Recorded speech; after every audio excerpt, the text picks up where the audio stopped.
Live from beautiful Oriole Park at Camden Yards. Major League Baseball on a Sunday afternoon. It's the Kansas City Royals taking on the Baltimore Orioles.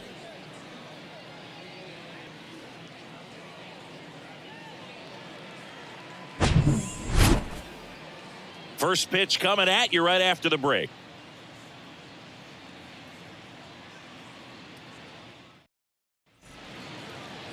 Just about to get started, and today's starting pitcher, Cole Irvin. What do you look for here? Well, you know this guy wants to be better than that. I mean, the ERA is bloated. He understands that he's got to put his team in a better position to win ball games. And at this point, you have to forget about your own individual stats, and you have to go out there and attack and try to get that W. And if you do that, you'll look up, and most likely that ERA will have dropped over time. Nick Pratto stands in here, takes ball one low.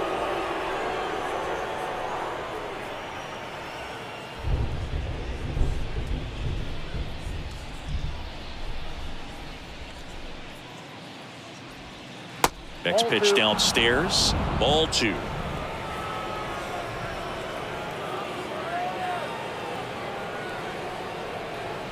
And that one is in for a strike.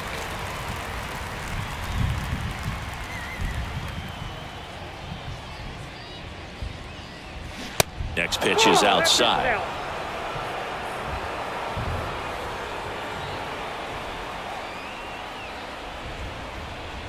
And so the lefty allows the leadoff free pass. Leading off the afternoon for Kansas City. And now it's Salvador Perez to the plate. Good power, not great in the OBP department. In there, and it's 0-1. Chris Salvi had Tommy John surgery. It seems like more and more position players are having Tommy John surgery. Remember, Corey Seager had it, Didi Gregorius, Travis d'Arnaud, just to name a few. Yeah, he bounced back pretty well from it. He became the comeback player of the year in 2020. The second Royals player to win that award. The other one was Mike Moustakas, his former teammate back in 2017. Hayes fires it in, and it's now first and second to start the inning. All over that one right there. Solid swing from start to end. On time with everything. Really good balance. Nice extension. And he met it out front for the line drive knock. And now the right fielder, MJ Melendez. And that one sliced foul.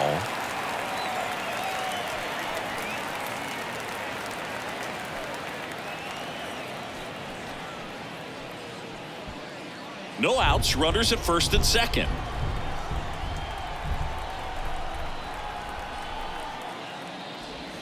Swing and a miss. And it's 0-2.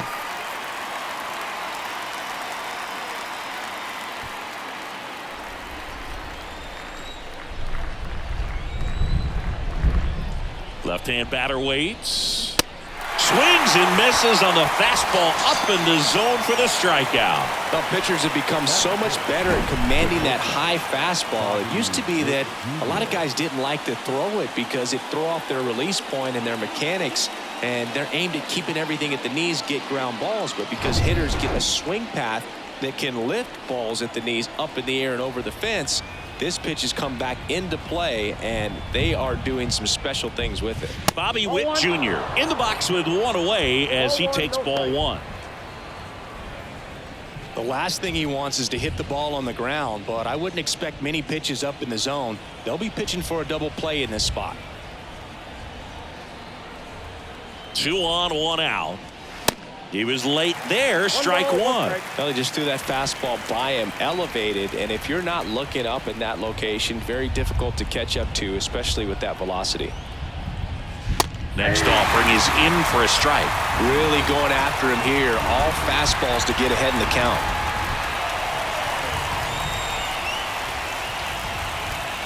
And now it's even up.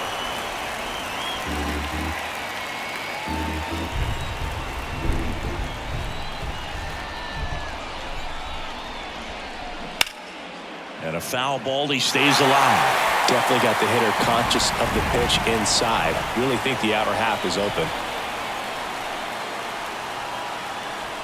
2-2 on the way.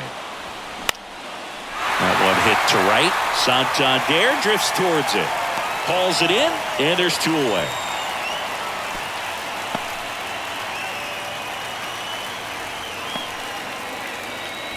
Batting fifth, the third baseman, Michael Garcia. So up now for Kansas City, number 11.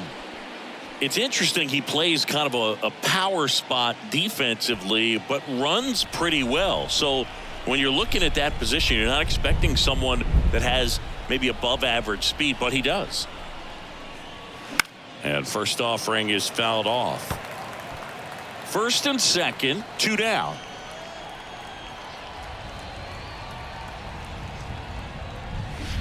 Out in front and foul to the left side.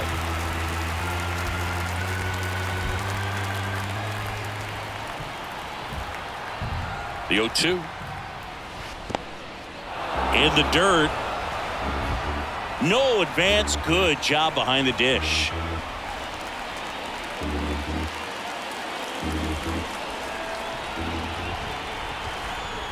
The pitch. High fly ball lifted into air right field. Hayes makes the catch, inning over. So it's no runs on a hit, no errors, and 2 are left. And now the O's will get their first crack at it. No score.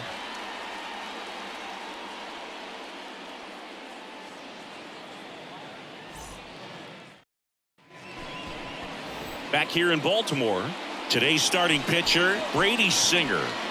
Yeah, he's definitely had a struggle so far this year, as evidenced by that inflated whip. But he's going to have to find a way to limit the base runners, put his team in a position to win a ball game. So we know he's prepared. We know this guy's a competitor, and we'll watch how he works in this one. And stepping in is the speedy Gunnar Henderson.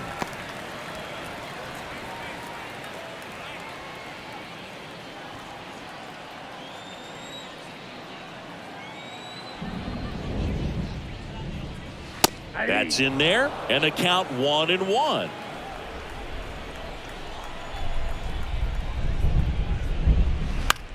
Lifted in the air, out to left. Olivares moving under it. 1 up, 1 down.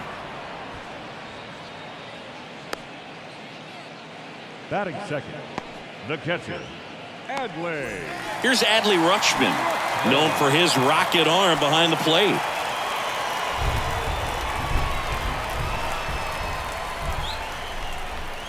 That one's in there, 0-1. 0-1.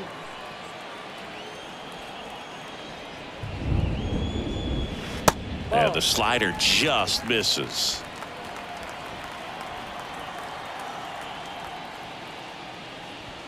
That's off the mark, and it's 2-1.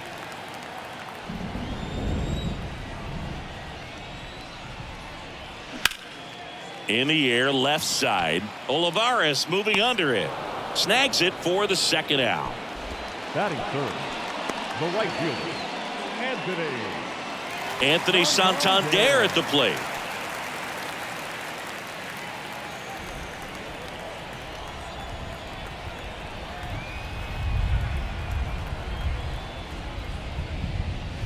And the first pitch misses for ball 1.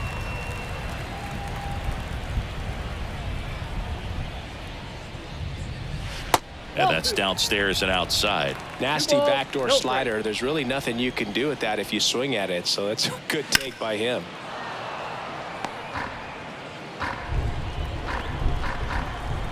The 2-1.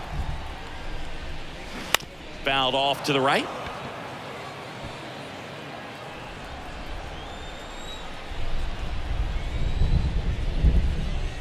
Struck him out looking. 3 up, 3 down for the Orioles. We played an inning, no score.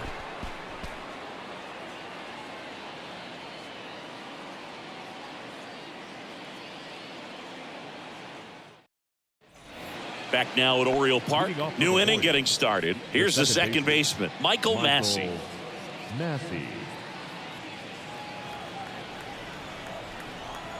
Irvin back to work. And a swing and a miss. First pitch strike right there for him. He's going to have to do that consistently if he's going to give any length to his skipper. Fought off foul.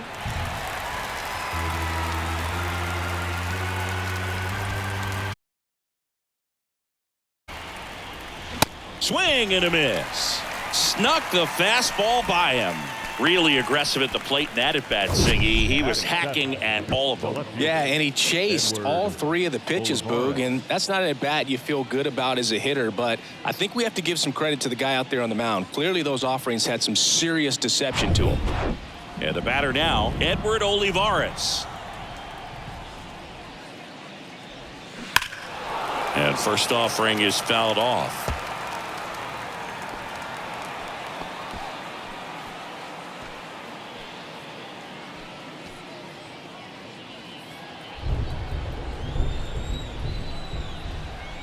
One down, base is empty.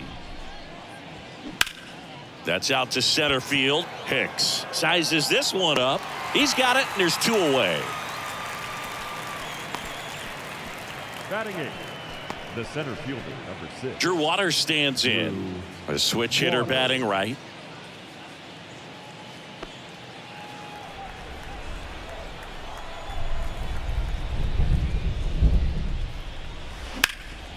Hard on the ground to first. Lester steps on the bag, and that is that. KC down in order. We'll go to the bottom of the second. No score.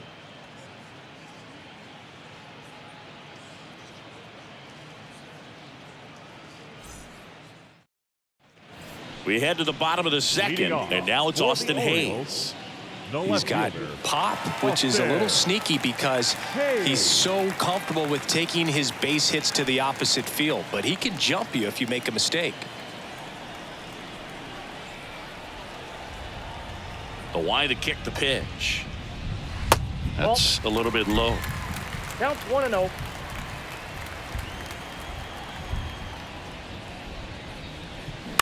Ground ball up the middle. Witt gets it to first. Leadoff man retired here in the second. Batting fifth, the center fielder, Aaron. It's Aaron Hicks now. Hicks.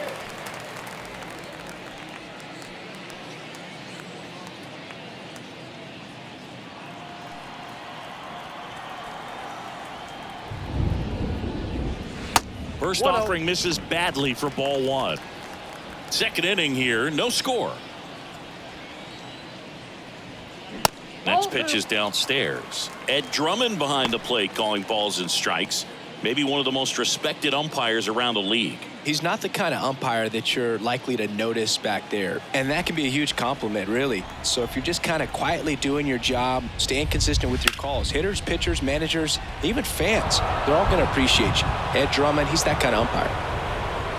The 2-1. Oh, that's low.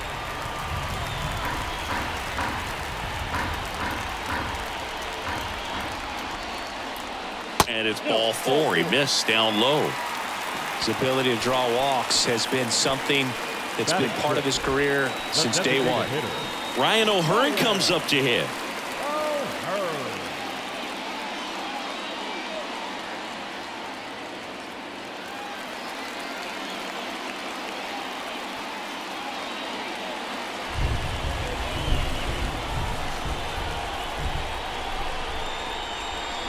Edge of the zone for a strike, and it's 0-1.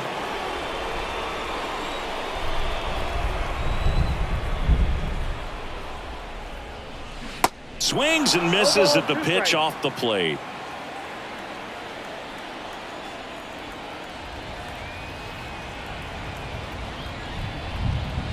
And now 1-2. Hicks leads off first with one away.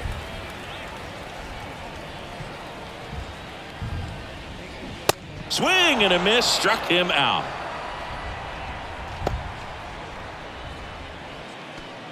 Here's Adam Frazier.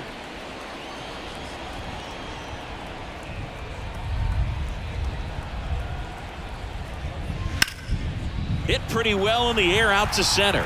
Waters under it. And that is that. One left for the Orioles. We'll move to the third with no score.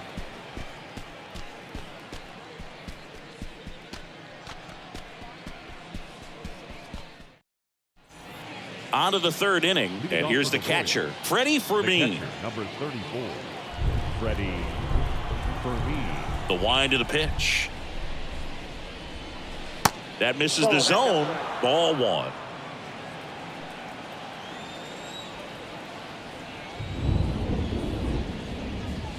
There's the strike. I got 1 ball, 1 strike. And a pitch. That one missed. 2 balls, 1 strike.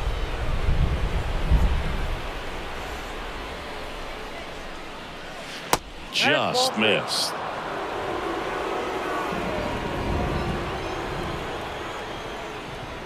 The 3-1. And a foul ball.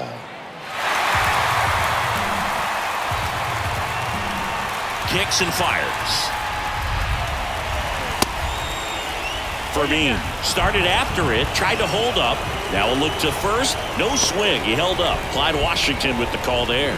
What a battle. It's not always easy laying off a 3-2 pitch, and I tell you what, he earned that walk.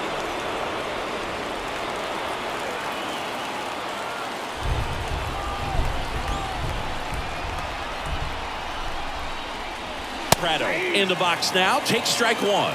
That was just paint on the first pitch fastball.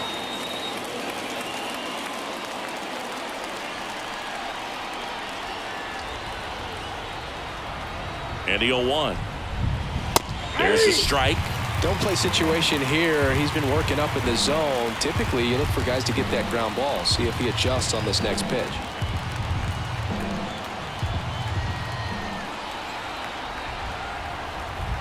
Left-hand hitter waits. And that just misses. It's a good take. 2 strikes.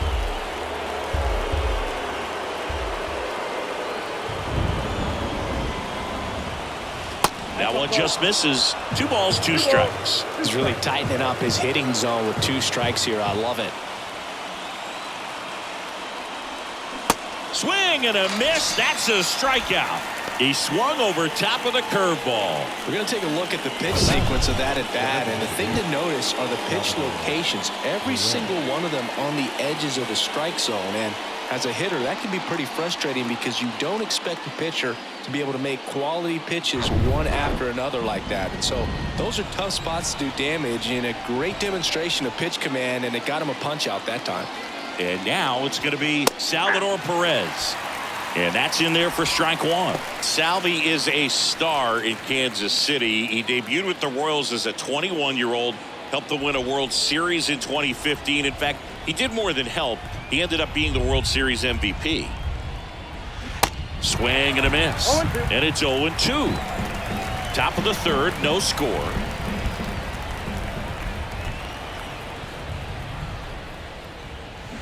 Next one is off the plate. And it's 1-2. Really good take, especially with 2 strikes.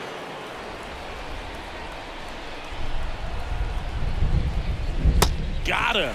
Back-to-back strikeouts. Well, big power guy right there and generating so much bat speed. It's hard to bring that to a halt once you've committed. He tried to check the swing, just couldn't do it. MJ Melendez steps in for the Royals.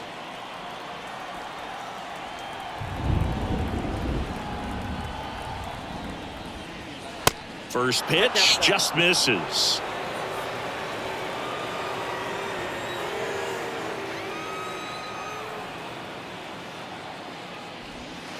And another ball. Well, he looks more focused at the plate and working the count after that first at-bat strikeout. Fermin off of first with 2 away. That one misses. 3 balls, no strikes. Bobby Witt Jr. on deck for the Royals.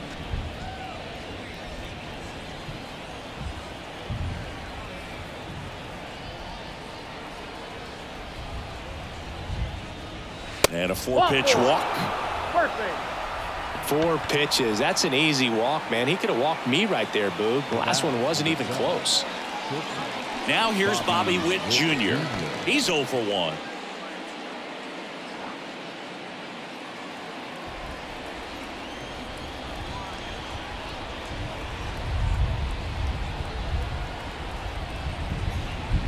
First offering misses the mark. 2 walks in the inning already, and he just doesn't seem comfortable out there. Like he can find the right mechanics and then repeat them.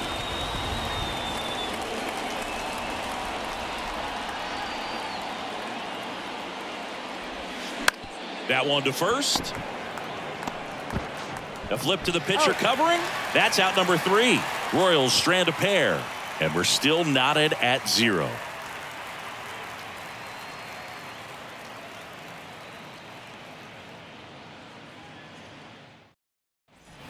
Ready to go for the last Leading half of the off inning. for Now the it's the rookie Orioles, first baseman, Josh the first Lester. baseman, Josh Lester. The pitch. That misses the zone, and that's ball 1.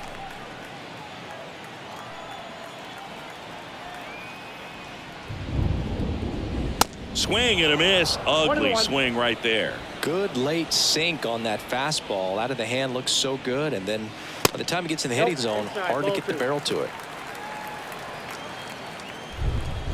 Right-hander kicks, deals, and a foul ball.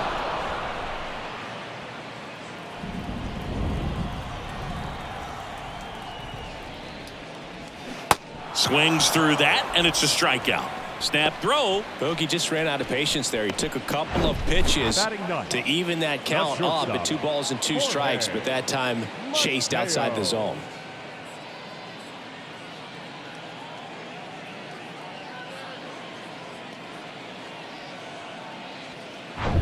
Jorge Mateo now, maybe expecting a bunt here. Third baseman playing in on the edge of the grass. That's a Up ball. and in, and that is ball 1.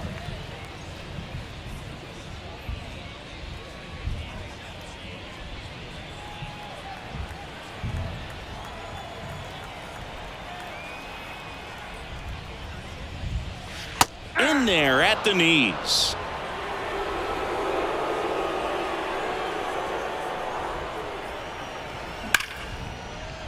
Dives, but it kicks off his glove. Not in time. Great effort, but it's an infield hit. Well, a swing like that can help you come out of this struggle. We saw the numbers coming into the ball game, but all he's trying to do at this point is help his team win.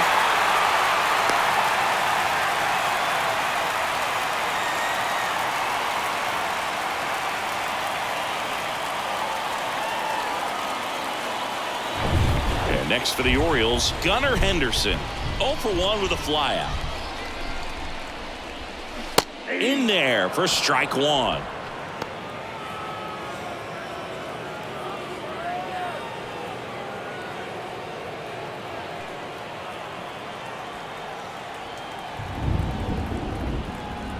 Kicks and deals. Mateo runs.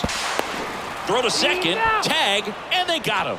Well, they tried to press their luck a little after having just picked up their first hit of this ball game. So that caught stealing kind of stinks. Can't blame them for trying to get something going offensively, but so far it's just not happening for these guys.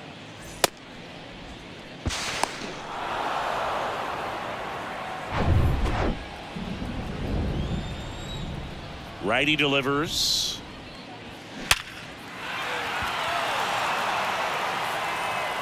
He decides to hold on to it, and they can't get the out. Here's the catcher, Adley Rutschman. 0 for 1 so far. And the first pitch misses for ball 1. Good speed on the base pass. He handles the bat very well. I wouldn't be surprised if the skipper puts on some type of hit and run or run and hit.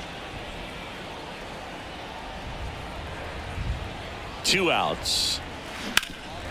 And a base hit up the middle. They stop the lead runner at second. Now 2 on with 2 outs. He was all over that one. Really nice job staying up the middle with his approach. He didn't try to do too much with the pitch, just shot it through the infield. Now it's the right fielder, Anthony Santander. Out to short, Witt. They get the force. Gets him easily, ends the inning. Orioles strand a couple. Still no score.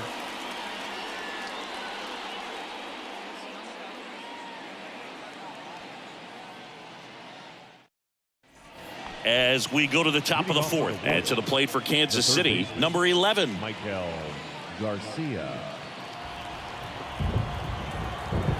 And the pitch. Ground ball left side.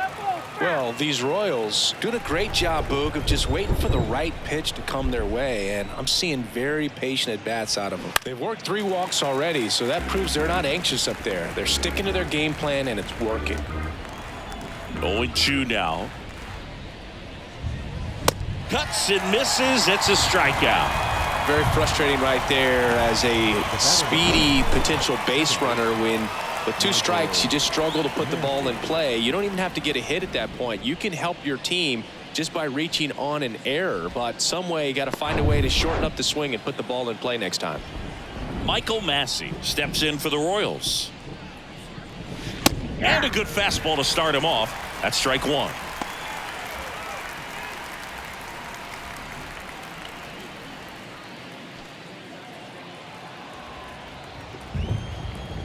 The big lefty turns, kicks, deals. Hey, dude.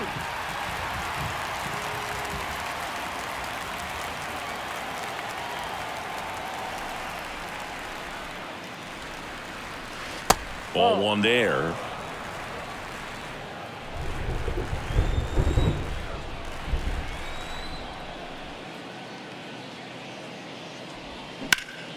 Ripped to third and caught. Nothing you can do about those as a hitter. Even though you know that, they still drive you absolutely crazy. Edward Olivares will hit next. Flied out to center in his first at bat.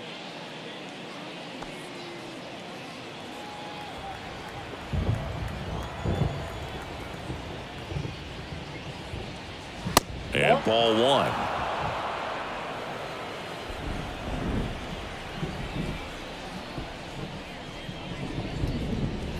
And it's 1-1. Man, this guy's got a great feel for his breaking ball today. And he deals. Swing and a miss. 1 ball. 1-2.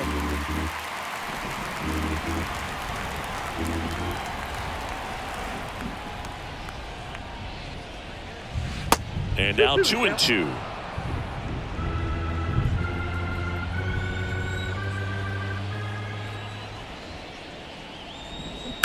On the ground, and it stays fair.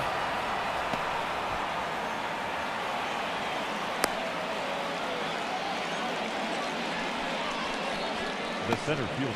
Dominant performance for him today, Boog. Just 2 hits allowed so far, no runs across either, and he's had an answer for just about every hitter he's faced. So I don't think this hit is going to knock him off his stride too much.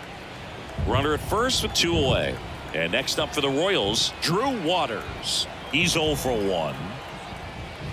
Swings and misses. That's strike 1.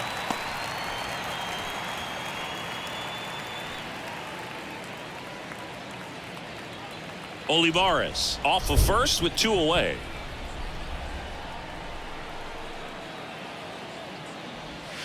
Next offering is in for a strike. No balls, 2 strikes.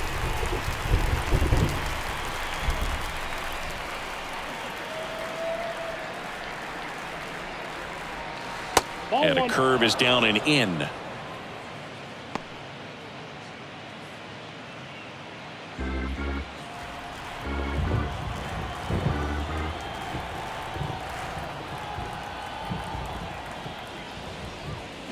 And that's in the dirt.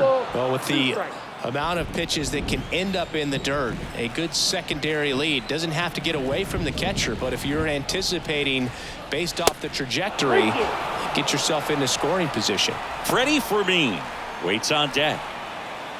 3-2, 2 out, runner on first. A lot of movement in the infield. Hitters got to stay focused on the pitch. At the belt and fires. Swinging a foul ball at the plate. They'll do it again.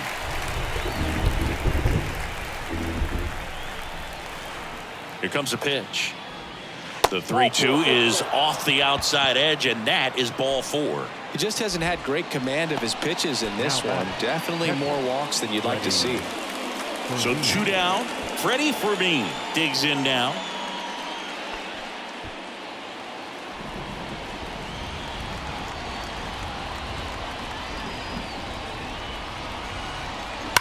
Hard ground ball, base knock. Here comes the runner. Santander fires it to the plate. It's off the mark, and he scores. On the board first, it's one zip. Oh, that started and ended pretty quickly. No messing around right there. Off the bat, that one registered at 105 miles per hour, man. That is smoking, and these days you hear it all the time, but the numbers just don't lie. If you can drive a ball like that, more often than not, you're picking up a knock. Here's Nick Pratto. In there, and it's 0-1. Yeah, I'm surprised we didn't see a visit from the pitching coach here. Just to remind him, focus on the hitter. Don't worry about anything else.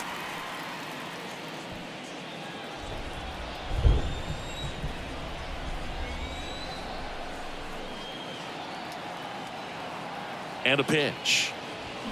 Swings and pulls it foul to the right side. Looked like you got a little excited on that fastball. Got to think to yourself, I want to stay up the middle. That way, if you're a little bit early, you hit it out of the ballpark. If you're a little late, opposite field not. Up the middle, Mateo. They take the force out. That ends the inning, and they limit the damage. So 1 run in the inning on this base hit. It's now 1-0. It's Major League Baseball on the show.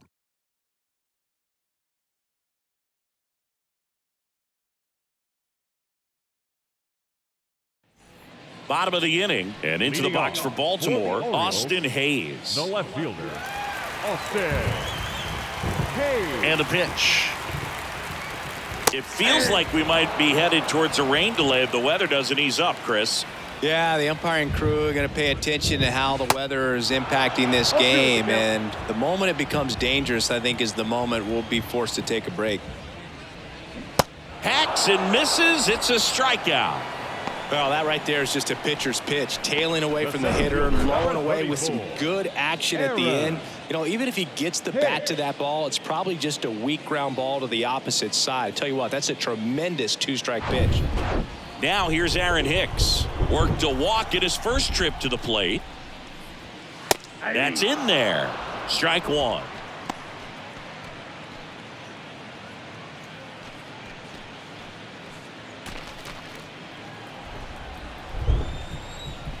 The wind and the pitch.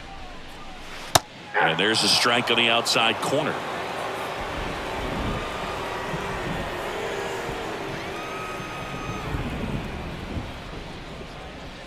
Way inside, gets out of the way.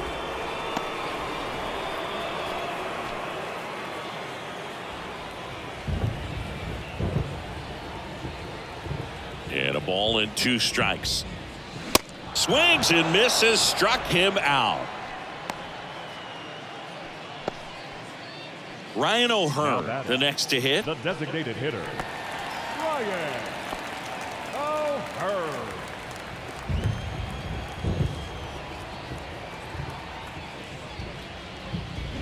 He swings and misses at the first pitch. 0-1.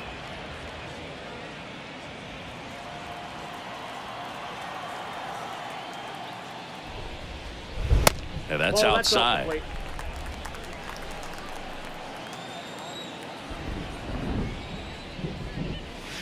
That misses the zone. 2 balls and a strike.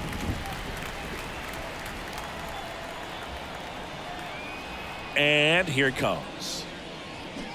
2 balls, 2 strikes to count with 2 outs.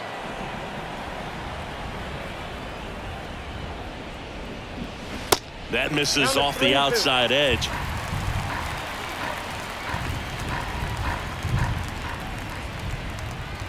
Swing and a miss. Struck him out. Snap throw. Nothing doing this time around for the O's. They trail here 1-0.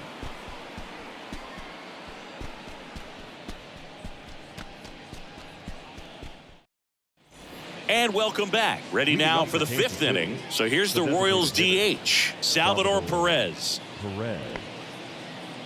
Chris, you played here in 2002. What are the memories that stand out as to being a member of the Baltimore Orioles?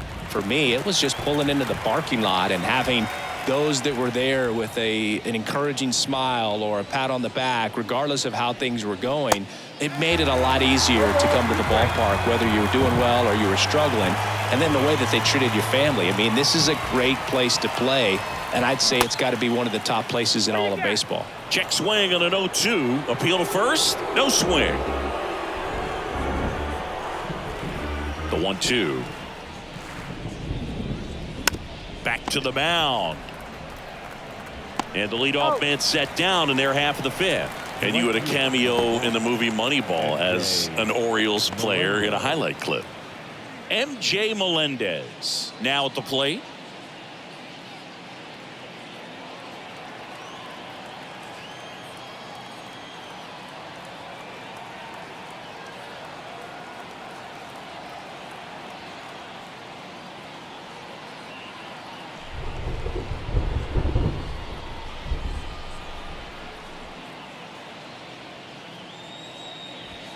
First pitch, and that's in for a strike.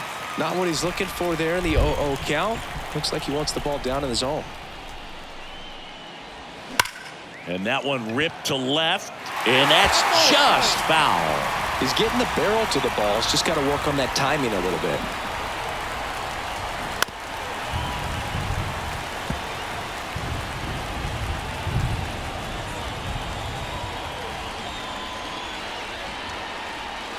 Next pitch is inside.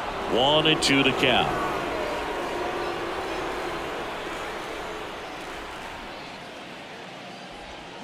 Got him swinging. Chris, third time through the order, and a couple of quick outs for the starter. Yeah, he's been very frugal today, economical with the pitch count. And now it'll be the cleanup spot for the Royals. Bobby Witt Jr.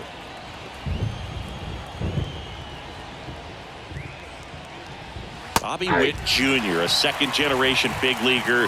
His dad won 142 games in the show. The Royals made Bobby Jr. the #2 overall pick in the 2019 draft right after Adley Rutschman, and he made his debut. And there's the third out. That'll do it for the inning. Nothing doing for the Royals, but they lead it 1-0.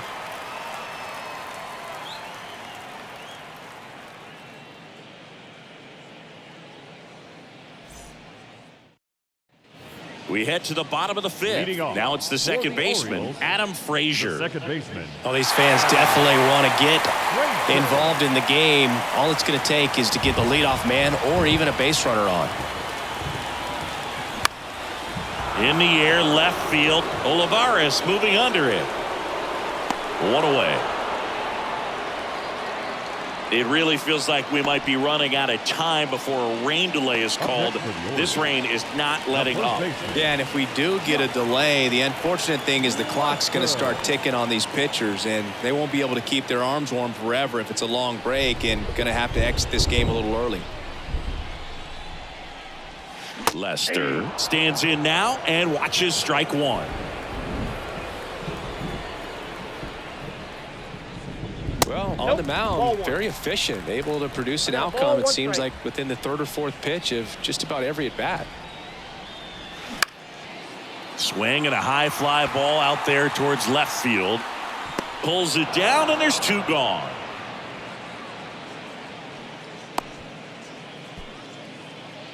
The batter, #3. And the batter will be the shortstop, Jorge Mateo. Reached on an infield single his first time. And that's in there for strike one. 0-1.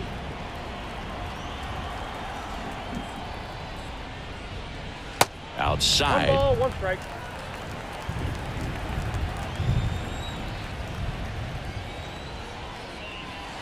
Next pitch is outside.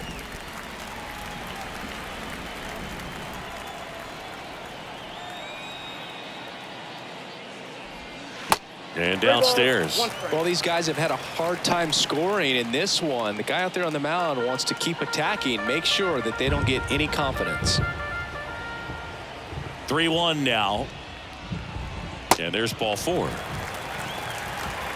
One of the things about that 2-out walk, the base runner over at first base is going to have a very aggressive secondary lead. So a ball down the line or into the gap will produce a 2-out RBI, and those are the best. That is, if you are the offensive side of it.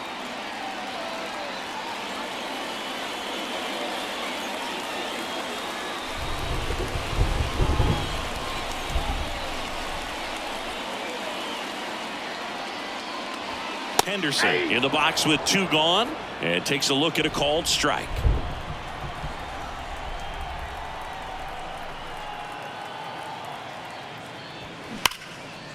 Smash to the left side. They get the force That ends the frame. So it's no runs on no hits, no errors, and 1 left on. 5 innings complete. It's the Royals 1 and the Orioles nothing.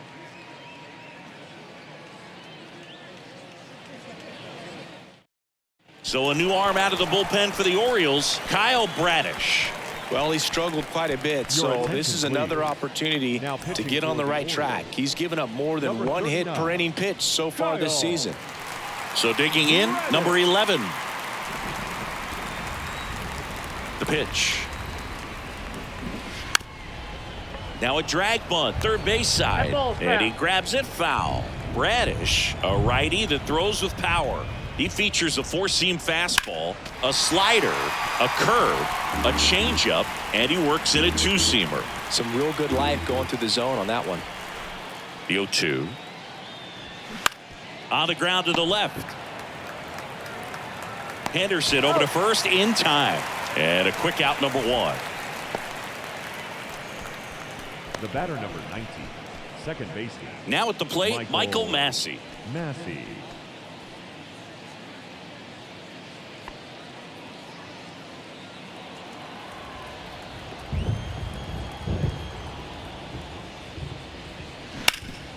Hard grounder into the outfield for a knock.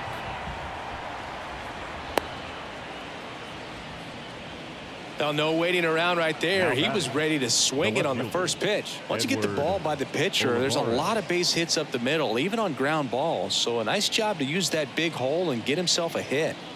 Now here is Edward Olivares.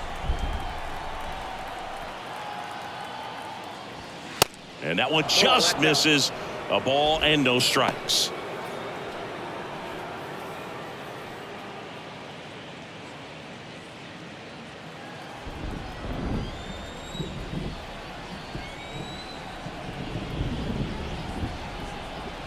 The pitch. Runner. Here goes the runner. On the ground, right side. And that squirts through. Lead runner touches second, headed for third. And the throw's offline, safe at third. The batter. Not much to this one other than just a willingness to go the other way and put the ball in play. That's a team at bat right there. Nice job of staying back and letting the ball get deep.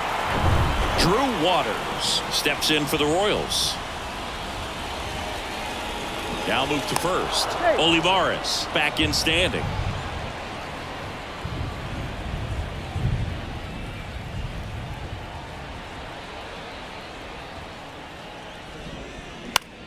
This one lifted in the air, left field.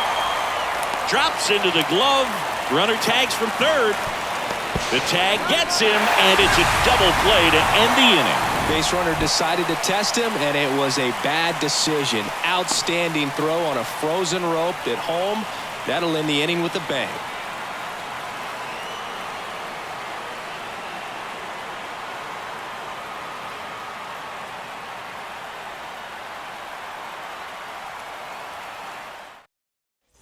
Back here at the ballpark, John Shelby with Chris Singleton in the booth, and leading off the bottom of the 6th, Adley Rutschman.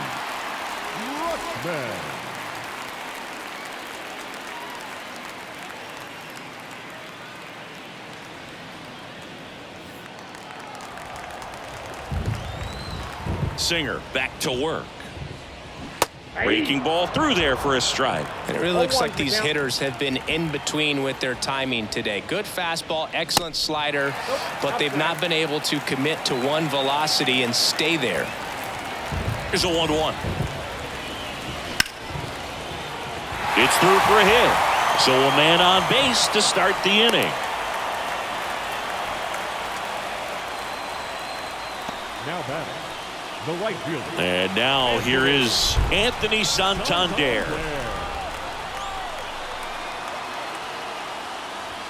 That's a strike. It's 0-1.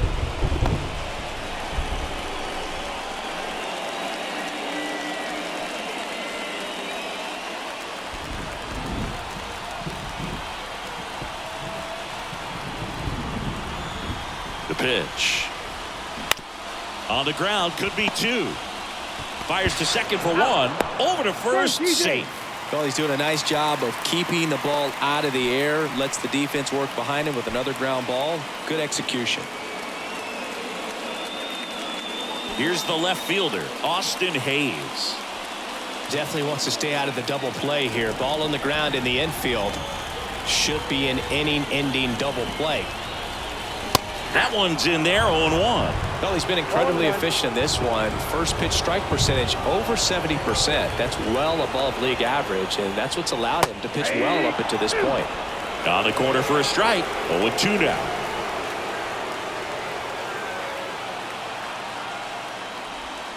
Swing and a miss, struck him out.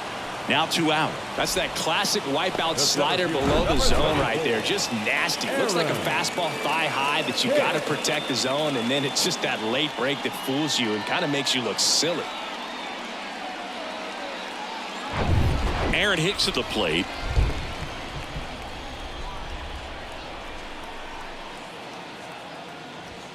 Pitch misses there. 1-0.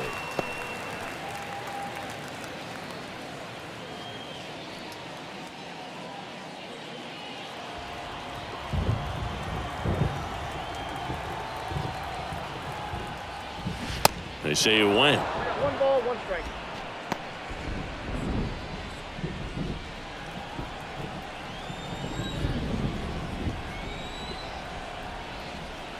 The 1-1. That's ball 2.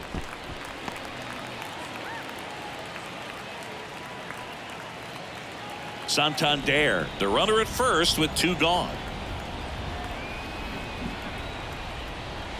Swing and a miss, and that's strike 2. They haven't scored yet in this game, and with that swing, they're definitely trying to get on the board. That's the way guys go about their business today. Here's a 2-2. Towards first, boots it, but they get the out at first, and that'll do it for the inning. And the Orioles leave 1, still behind by a count of 1-0.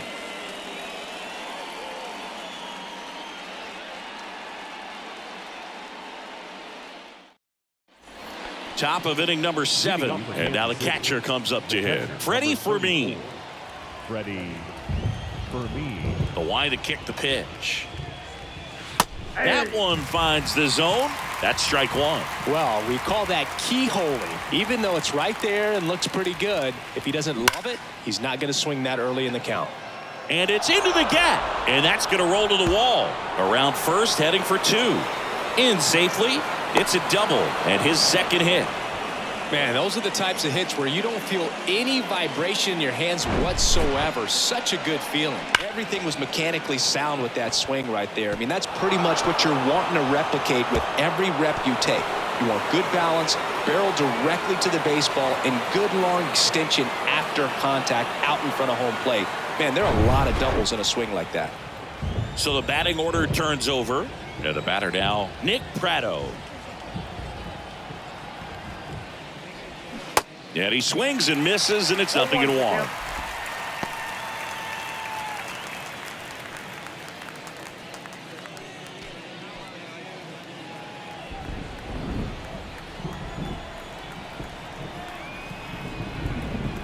Runner leads away at second. That one's in there. No balls, 2 strikes. No balls, 2 strikes.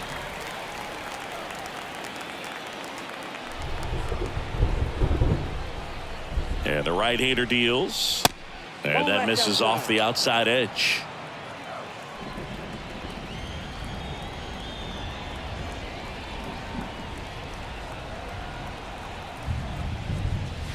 Good eye in that spot.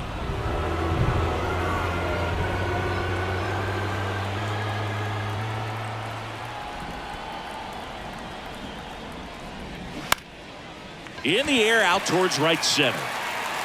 Santander makes the catch for the out. And there's 1 away. Now batting, the designated hitter, Salvador Perez. At the plate, Salvador Perez.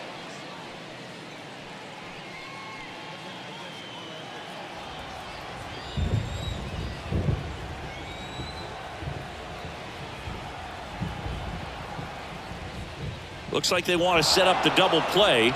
Intentional walk will make it first and second with 1 gone. How big a deal is that walk? I don't think it's a big deal because if you pitch to the previous hitter with the power he has, he can hit a home run. I think it was a calculated walk. We'll see how it pays off here.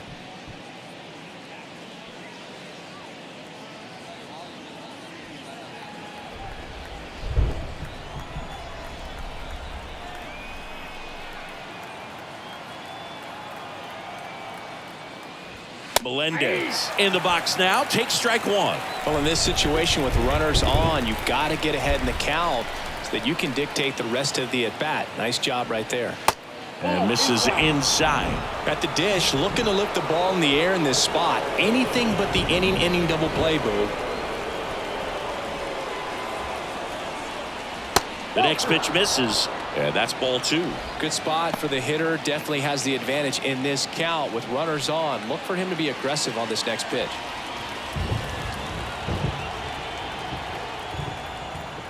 And the righty deals.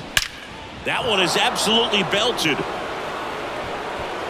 And in one hops the wall. One runs in. Runner holds at third, so just one across on the play. Well, that was an important at-bat in this game, so great job there stepping up to the challenge. Other than ripping one into the gap or blasting one over the wall, there aren't a whole lot of hits that are more satisfying than a nice line drive into center field, so that definitely felt good.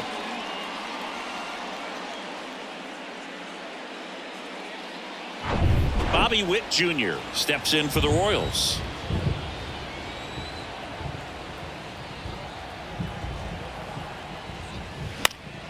Pop foul out of play off to the right.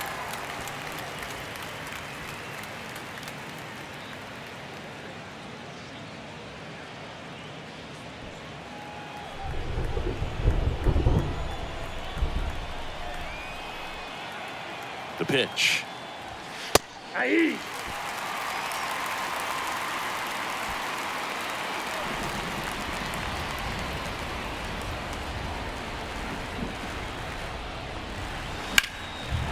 Hammered, and this one could be extra bases. One run is in. Another comes in to score, and they lead by 4. Fires to second too late, and he's got a double. That's 2 consecutive extra base hits for these guys. He really shot that one down the right field line and somehow found a way to keep it from slicing foul. One thing that was great about the approach, his head was down all the way through the pitch, and that's how you do it. So a lefty out of the pen, Keegan Aiken. And as relievers go, he's not a big strikeout guy. He tries to force weak contact, so command and execution are huge for him. Here's the third baseman, number 11.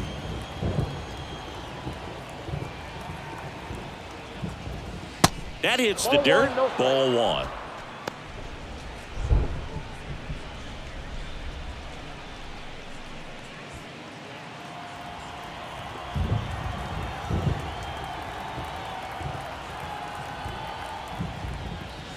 There's a strike. Witt over at second, one down.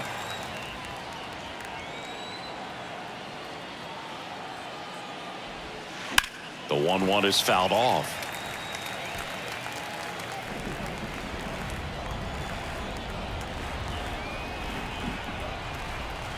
One, 2 now. And a swing and a miss. And there's 2 away. Boog gets talked about a lot, but a good high fastball in a 2-strike situation, it's just become such a problem for hitters in more recent years. I mean, with all of the emphasis by pitchers on developing that spin rate, having a good grip on the baseball, those high fastballs, they kind of look like to the hitter that they're rising, even though they're not, but they're not decreasing in velocity and spin rate, so very difficult to get the barrel on it. Massey in now, takes ball 1 off the plate.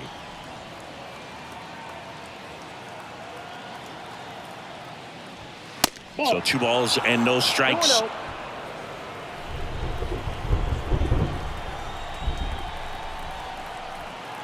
Left-hand batter waits. And a foul ball.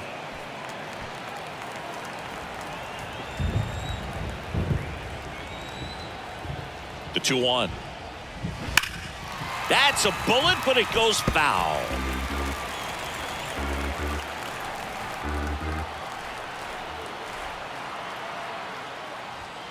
Inside, 3-2 the count. Edward Olivares up next. Runner at second, 2 down.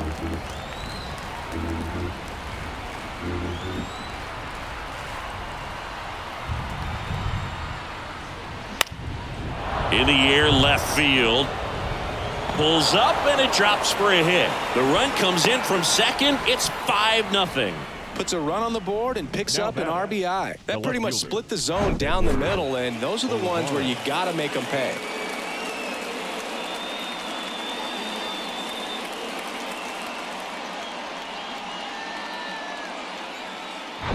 Edward Olivares will hit next.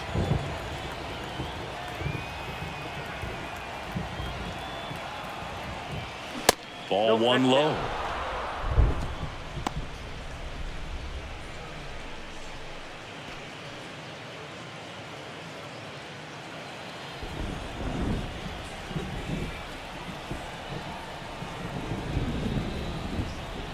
Kicks and fires.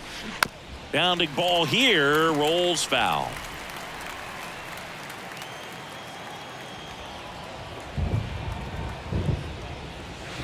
Next offering is in for a strike.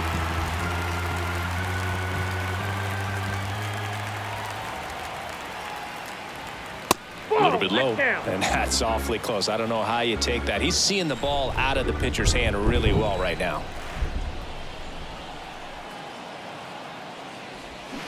Goes down swinging for the strikeout. Pulled the string on the changeup. So 4 runs on 4 hits, no errors, and a runner left on. 7th inning stretch time. It's the Royals 5 and the Orioles nothing. Set for the last half of the 7th. Now here's the Orioles DH, Ryan O'Hearn. Ryan O'Hearn.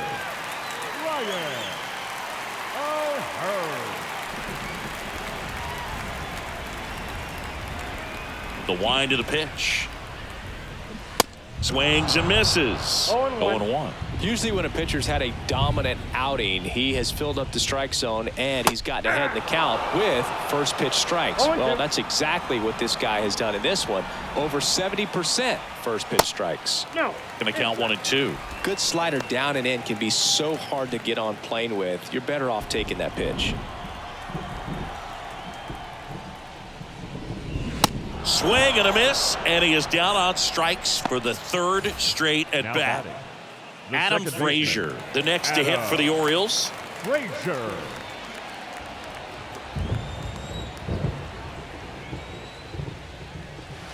First pitch, not close. This is a very important inning here. After scoring all those runs, you want your pitcher to come out and just mow them down. The offense has worked hard. It's shut down inning time.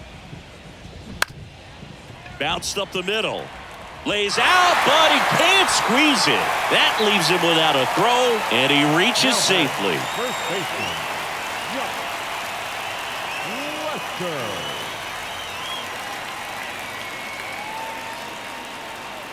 Man at first, so next to hit for Baltimore, Josh Lester.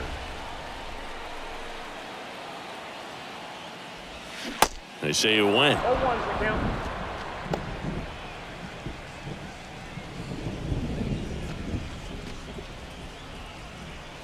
Frazier, the runner at first with 1 gone in the inning.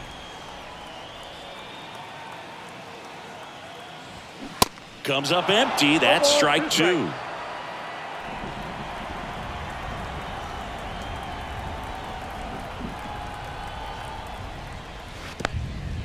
In the dirt, but kept close. He's in there. And that's a wild pitch as he moves into scoring position. Well, that right there erases the chance at the inning-ending double play. So good job on the bases to move up on the wild pitch. Changes the outlook of the inning in a pretty big way.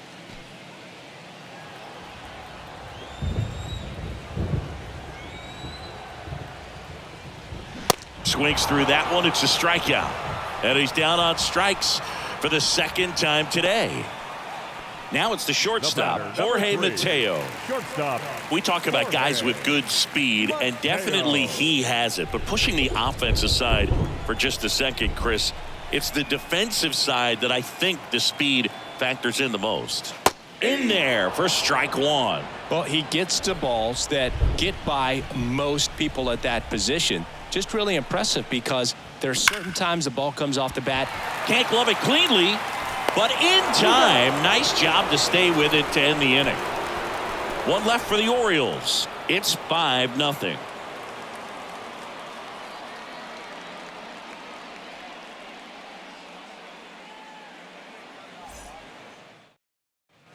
We go to the 8th. So up now for Kansas City, Drew Waters. Number 6, Drew Waters.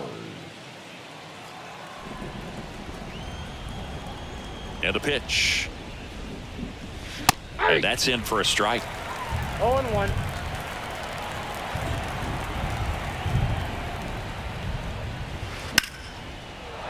Line drive, and that should be extra bases. Now he turns and heads for second.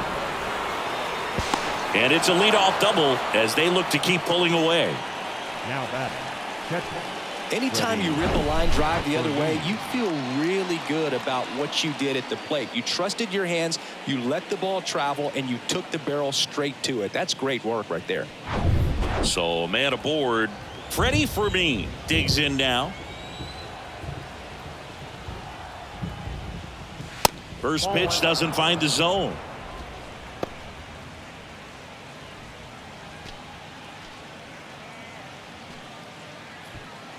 No outs. Runner on second.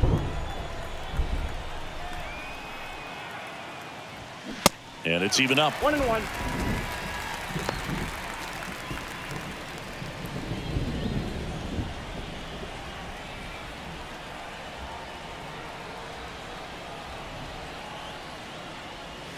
Swing and a miss. Chased it out of the zone. You tie a guy up like that, you're feeling like you are in command.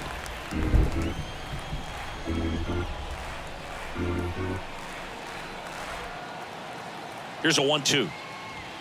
And that's too high.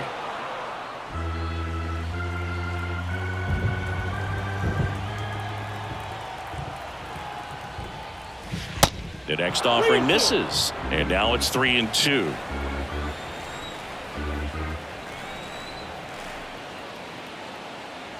The 3-2 is off the outside edge, and that is ball 4. Second walk of the game for him, and he's been really patient at the plate. A game plan that he's sticking to. He's just not going outside of what he's looking for up there.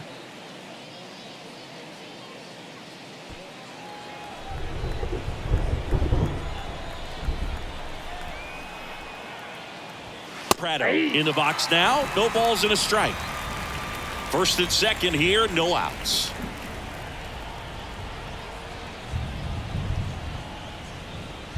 Next offering is in for a strike.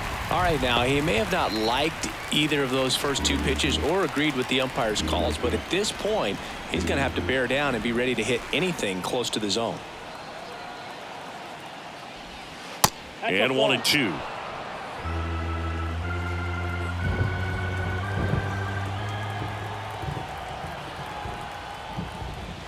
Got him. And one away.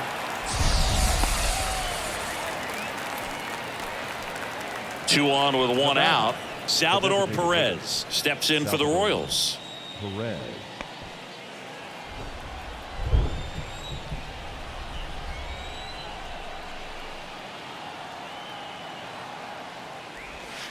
And the first offering is not close.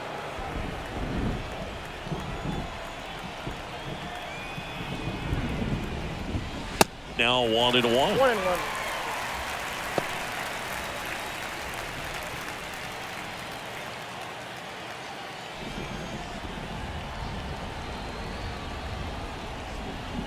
The 1-1. That's a strike across the top of the zone. I think he was sitting off speed right there because he just let the fastball go by. Next one misses, and the count's even at 2.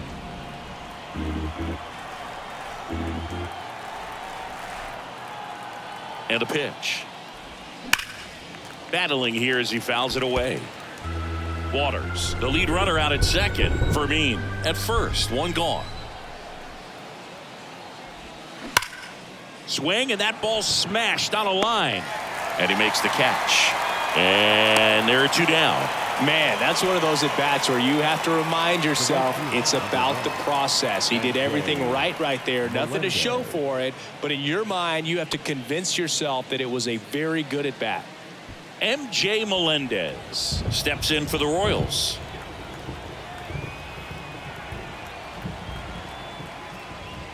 First offering misses badly for ball one. 2 outs, a couple of base runners at first and second. That's ripped. Base hit. Waters around third. He'll score easily, and it's now a 6-run lead. Love how he let that ball travel, trusted his hands. Nice job of going the other way.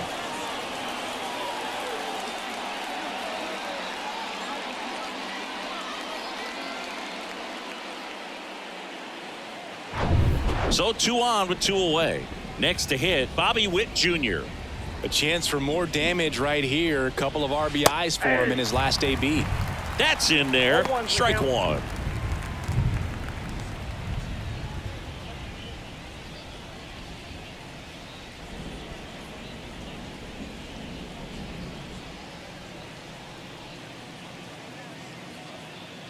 Two on, 2 outs. Good eye right there.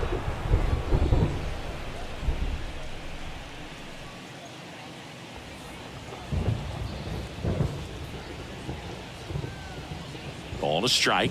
The pitch. And that's a little bit high. It's a big opportunity right here, but I love the way he's slowing the game down. He's shrinking his zone, making sure he gets the pitch that he wants to hit. That one in for a strike. 2-2.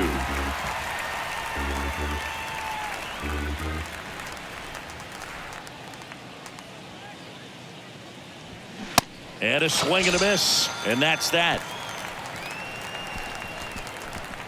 2 men left stranded, but they do push across one. Last half of the 8th coming up. It's the Royals 6 and the Orioles nothing.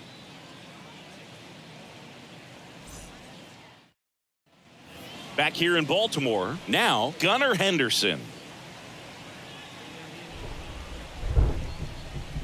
The pitch. Good eye right there. Activity in the Kansas City bullpen. Aroldis Chapman, the left-hander, is getting that big fastball of his ready to go. Whitgren warming up as well.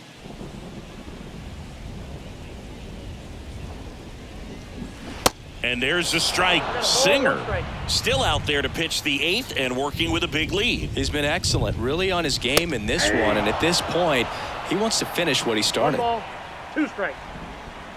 The 1-2. Henderson tries to check his swing. Now a look to third, and he went around. That's ruled a swing. The catcher, number 30. Now the catcher up to hit, Adley Rutschman. Rutschman.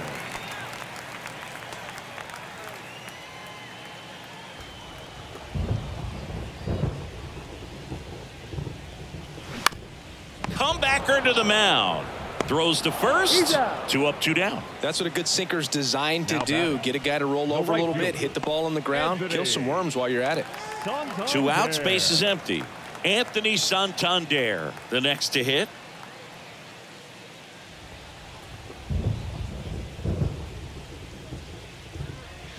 And that's a strike. Well, they say it's the best pitch in baseball. Strike one. You get ahead on a good hitter as well. Gives you a little bit more confidence to move through the at-bat.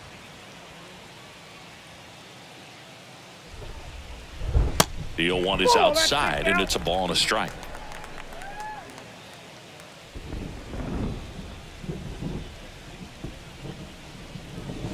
Next offering is outside.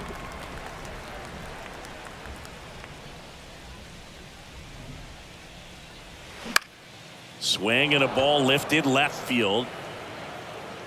Olivares puts it away, and that's the 3rd out. Orioles held in check there. They still find themselves down 6-0.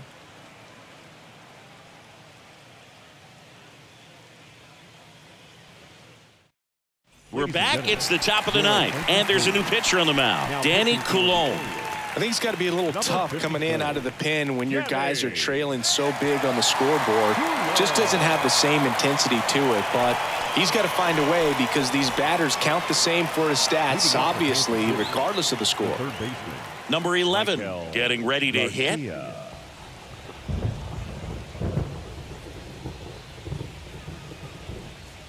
And a pitch. Coulombe, in his 5th season, he features a slider, a four-seamer, a curve, and he works in a sinker. Right through there for a strike.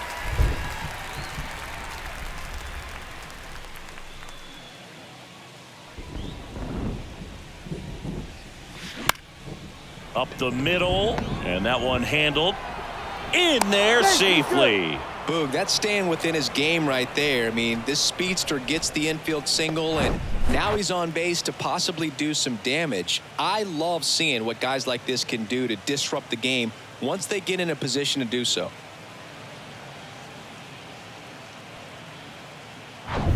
Man at first, and to the plate for Kansas City, Michael Massey. First pitch, and that's in for a strike.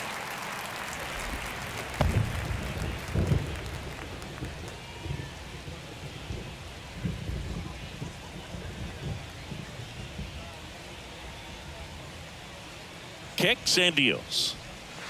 Just missed. No, he's really working him away this at bat. Sometimes take a little bit off velocity. Try to get a rollover, something on the ground. Stay away from that big hole on the right side of the infield. At the belt and fires. Swing and a miss. And that is strike 2. Sometimes being lucky is a swing and miss. If he makes contact with that pitch, probably hits into a double play.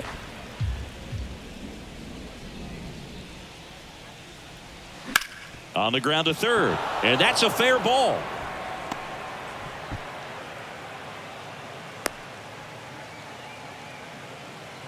Having himself a really nice game at the plate. I really like that swing, man. He didn't just push it the other way through the infield. He drove it that way, and it kind of makes me think he was thinking opposite field as he stepped into the box. Got a pitch he liked, and he got it done. Olivares stands in now and watches strike 1.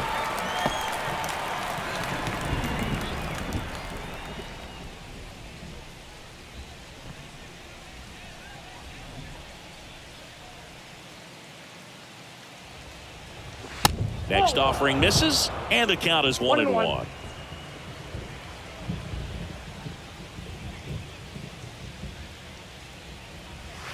And that's outside. Ball 2.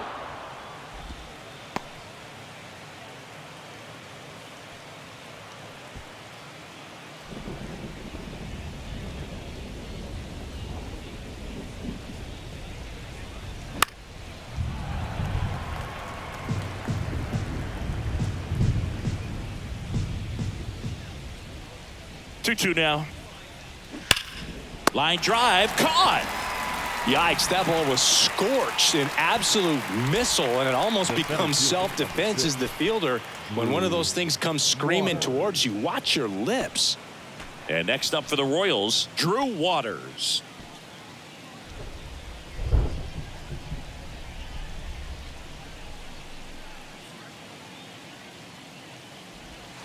Sliced hard but foul. 1 out. Runners at first and second.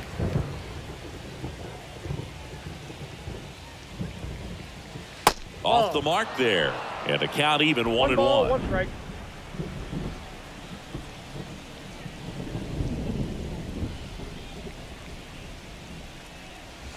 Slider misses outside.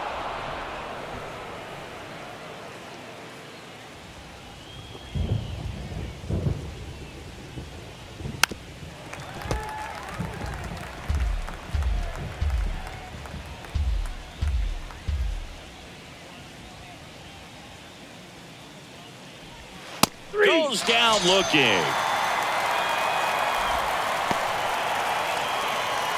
Now batting. And here's the catcher, Freddie Fermin. Fermin.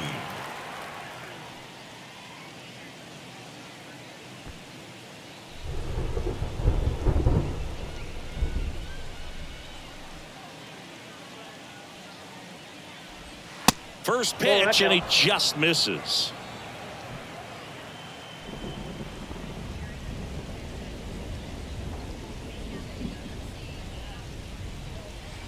And there's a ball.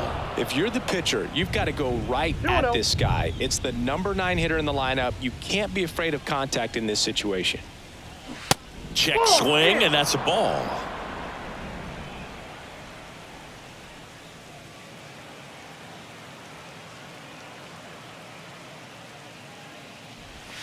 Edge of the zone for a strike, and it's 3-1.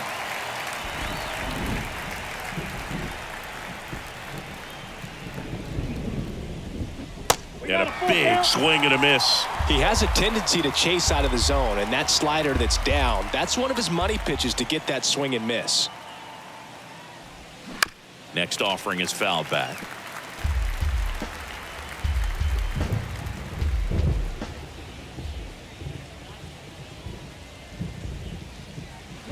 Foul ball, and it remains a full count.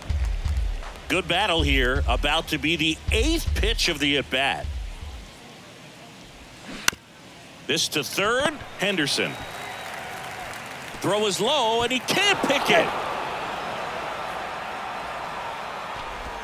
Maybe just a little lack of concentration on that throw. 2 out, you think you've got the play made. Guys are starting to move off the field towards the dugout, and then everyone's got to come back. Sometimes you take that throw for granted, and that's all it takes to keep the inning going. Now here's the leadoff hitter for the Royals, Nick Pratto. There's a strike. 0-1.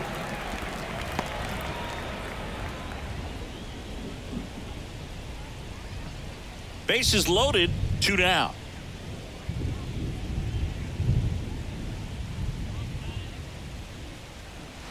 Curveball drops in for a strike. Perhaps not quite ready to hit. First 2 pitches by him for a couple of strikes. Now back is against the wall. He's going to have to figure something out and figure it out quickly. That missed inside. It's a ball and 2 strikes.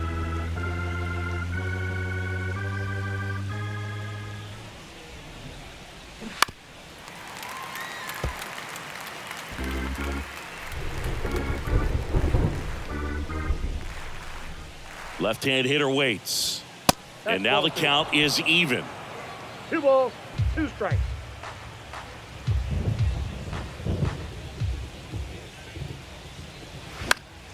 Fouls that off to the left, and we'll do it again.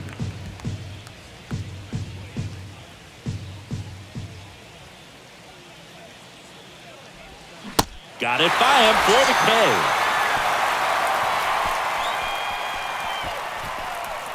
Bottom of the 9th coming up, and we'll see if he can complete the shutout after the break.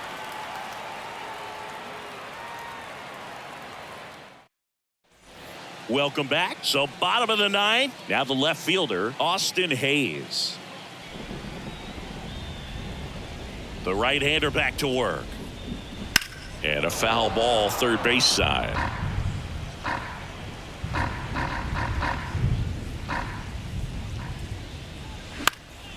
And a pop-up, right side, foul territory. Pratto flashes the leather on the run and catch. Now batting, center fielder, Aaron Hicks. Here's Aaron Hicks.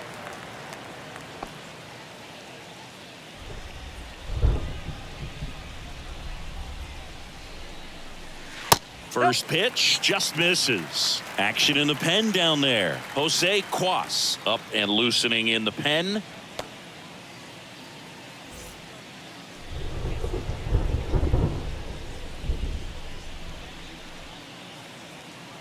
The 1-0. And that one just missed off the outside edge.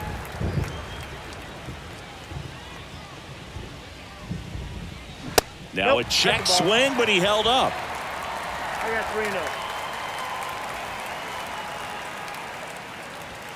3-0. There's a strike.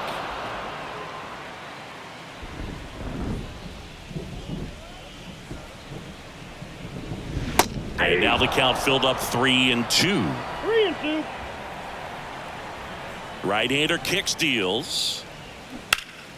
Liner snagged at first. Well, baseball can be cruel, can it? I mean, sometimes it gives and sometimes it takes away. He did everything right on that swing, but he's got nothing to show for it. So it's their last chance in this one. And next is the designated hitter, Ryan O'Hearn.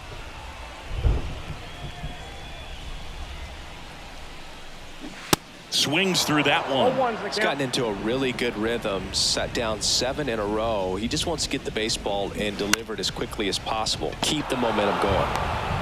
Throw to first, that'll do it. And the Royals get a shutout on the mound.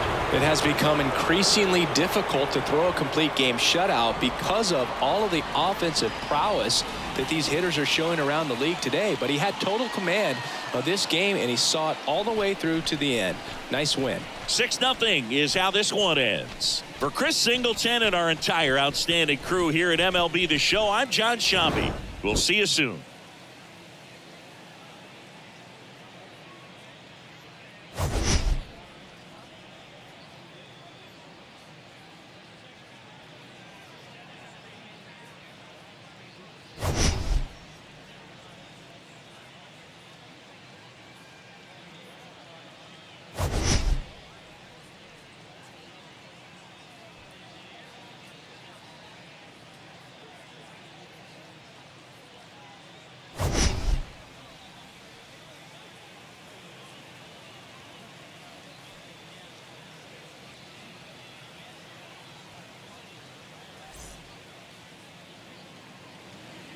Our final line score this afternoon. First for the victory.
From inside Rogers Center in downtown Toronto, MLB The Show with a good one coming at you.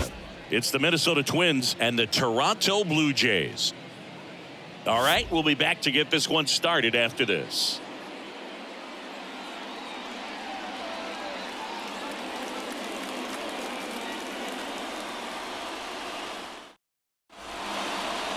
All right, just about ready for baseball. And on the mound in this one, Mitch White.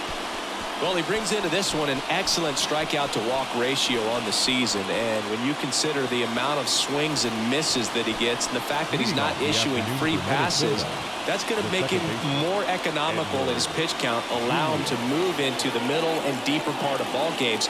So we'll see if that remains true in this one. And he deals. And first offering is fouled off. White, he isn't really known as the starting pitcher that's going to get you deep into the start. It's not that he's not capable, he just hasn't proven that he can do it yet. Righty to the plate. Strike 2. 0-2.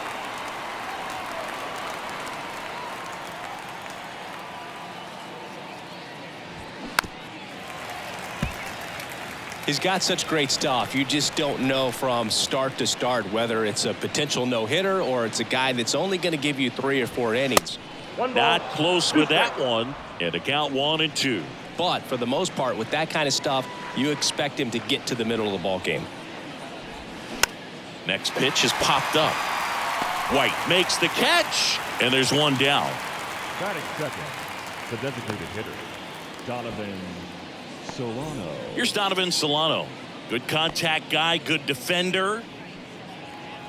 And what about analytics? Because one of the ways it seems like they've contributed to the trend is it's not just about are you capable of getting deep, that now focusing on the numbers, maybe the matchup is better with a different guy as the game goes on.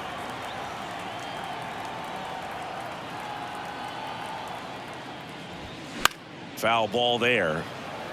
Only a handful of pitchers can go through an order 3 times, maybe even 4 times, and the analytics have contributed to that trend. But I think there are some guys given an opportunity may be able to show that they can be a 3rd or 4th time through the order type of pitcher. Here's Alex Kirilloff. Alex Kirilloff. That's in for a strike.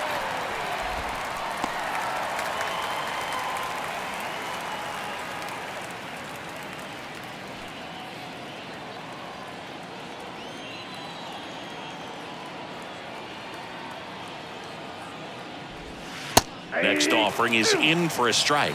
Well, he didn't like those first 2 pitches. Now in an 0-2 hole, he's going to have to battle, hope he gets a mistake.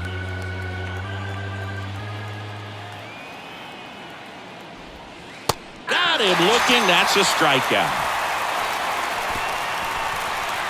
Down go the Twins in order.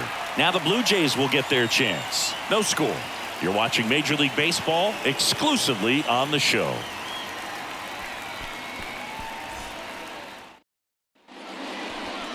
Back here at Rogers Center, our starting pitcher in this one, Joe Ryan. And this will be a tough test for him. Pitching on the road has not been that kind to his numbers. Well, I think he's just got to trick himself mentally and put himself in a comfort level like he does at home. I know it's not the same being on the road as away from home in terms of being able to have a routine and be consistent with it. But this game is so much mental, and he's going to have to find a way to play a mind game with himself to move through this ball game and get a W. George Springer, the leadoff batter, as he looks at ball 1.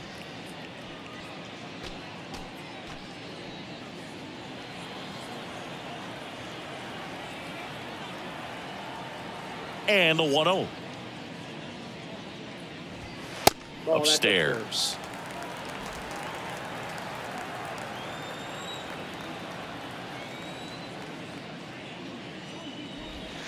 Next pitch misses, and now 3-0. I got 3-0.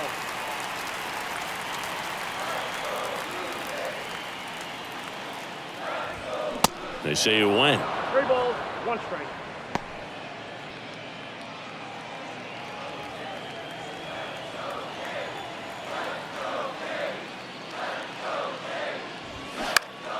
And that one fouled off.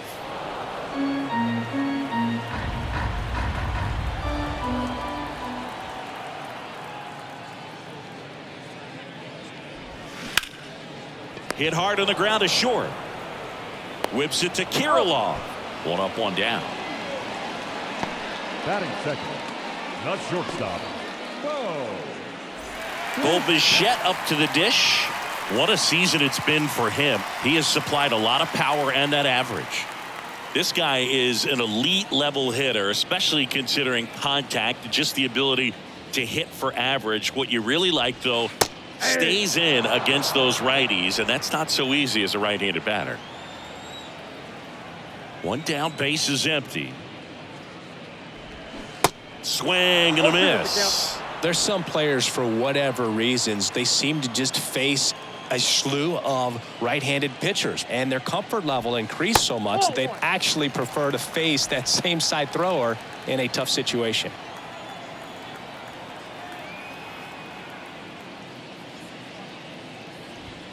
That one missed. Yeah, most guys struggle against the same side, whether it's left on left or right on right, and this guy's an exception. Cuts and misses. It's a strikeout. Came inside with that 2-strike fastball nicely and just bunched him up on the inside part of the plate. Couldn't get around on it and catch it out front. Many times if you do, it's a foul ball. And you know, a lot of pitchers, they really don't like working inside with 2 strikes because they do not want to hit that batter. And when they've got him up against the ropes, got to figure out a way to put him away. Did a nice job right there.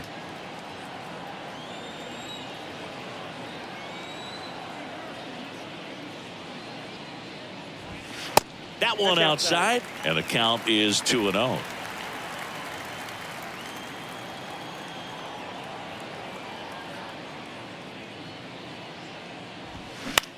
Next pitch is popped up. Correa settles under it and makes the catch. And that's the inning. Blue Jays go down in order. Scoreless after 1.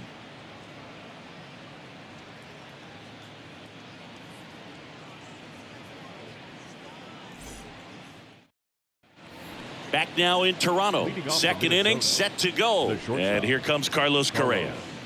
Sing, you talk about a guy that has all the skills. The range is really good, but the arm just stands out, and he makes all the plays. First offering, and it just misses. And because of that big power arm, he's able to play a little bit deeper, make throws from the outfield grass all the way across the diamond, and still get a pretty good runner. That's impressive.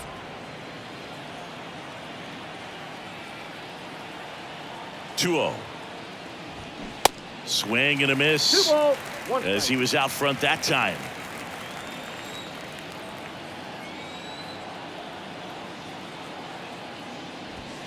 Swings through that one for strike 2.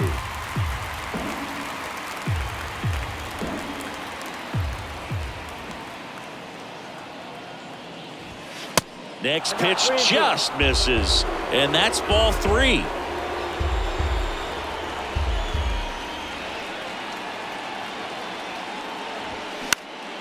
That one out to right. Springer on the move. No trouble here. Puts it away for the out. And there's one away. Batting fifth, the left fielder, number 9, Trevor. Here's Trevor Larnach.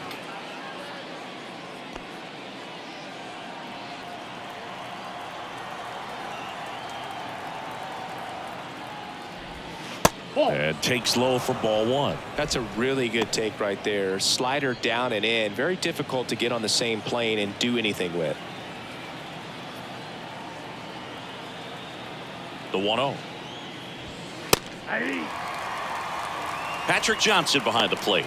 Patty Johnson to Sumboog, but I'd ask permission first before I called him that. Does a pretty good job back there. Occasionally we'll see a couple of sideways looks from players, but that kind of comes with the territory, right?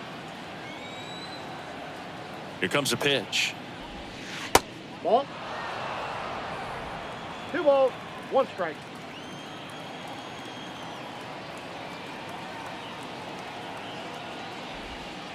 And delivers outside. What about an umpire's height? How much of a role does that play in your experience and what the strike zone is like? Yeah, I think it pushes the strike zone up a little bit, which, you know, as a former hitter, you like that. You wanted the ball up. You didn't want to have to deal with stuff down in the zone consistently. That one down the line. As the game has moved along, we see more and more information supplied by teams about the umpires. I've been in clubhouses where they have pictures of all 4 guys, nicknames, hometowns, and as well hobbies listed, just so you can kind of small talk the umpire a little bit. That's great. This is Willie Castro.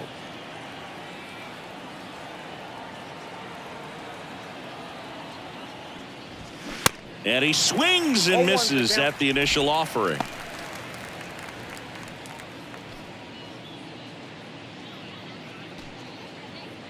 No score here in the second.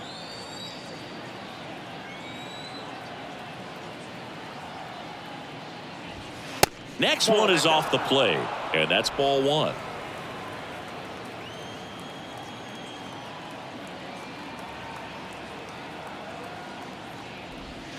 And that one almost got him.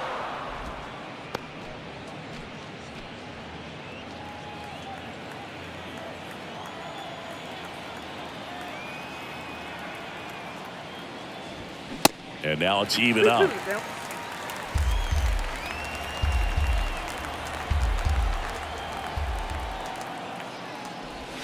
And another ball.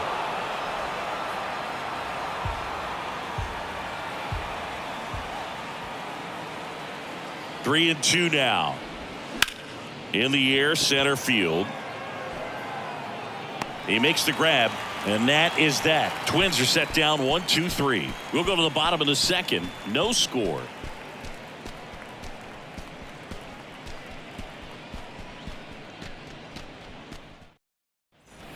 And welcome back. Bottom of the second. Vladimir Guerrero Jr. now. Vladimir Guerrero Jr.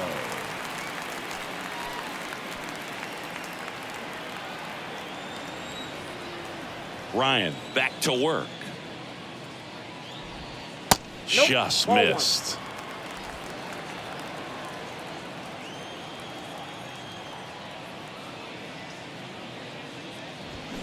Swing and a miss. That's strike one.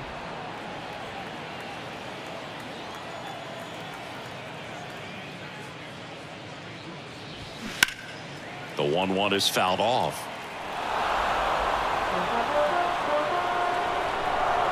The 1-2. Gets a piece there. We'll do it again.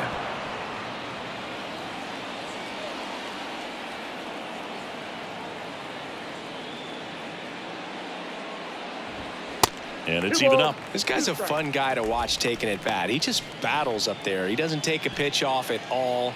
Makes it so difficult on the pitchers out there. You can tell they get frustrated with how long it takes to put him away. Got him looking for the K. Batting fifth. Now it's Matt Chapman. Matt Chapman.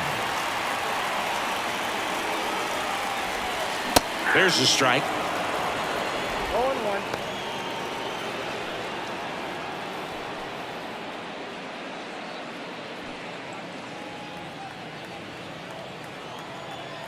The wind and the pitch.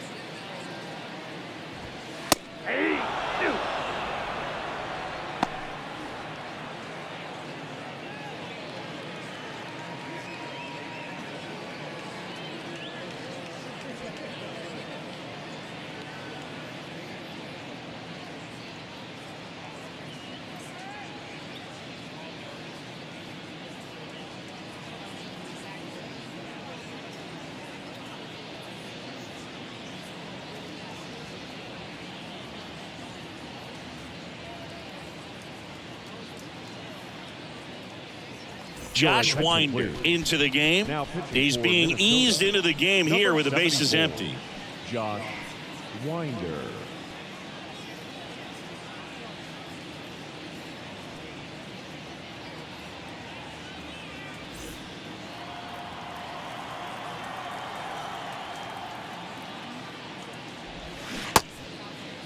Chapman tries to hold up, appeal to first, and he held back, according to Larry Bullard. Right-handed reliever on the ground, and that chance handled. Over to first. Awesome play there. Batting sixth, the catcher, Alejandro Kirk next up for the Blue Jays. This guy, one of the best defensive catchers going. You talk about framing, the ability to block, catch, and throw. He is at the top of the game. That catches the top part of the zone, and that's strike one. Really good athlete, and many times we talk about the feet of infielders. This catcher as well, really quick feet. He's able to recognize the pitch, see the trajectory, and get into a spot where he can block those balls and keep them from going to the backstop. Just misses with that one. Really impressive with the way he frames, the way that he sets it up, because sometimes those pitches are off the plate, but because he sets up and presents it so well, he steals strikes for his pitcher. That's a base hit. Joey gets on base and keeps it going. Back against the wall with 2 strikes, but found a way. Pitch was away, and he did exactly what you're supposed to do with it. Drive it the other way. Just go with the pitch. Whit Merrifield up to the plate. He's not the power guy, but he can hurt you to all parts of the ballpark.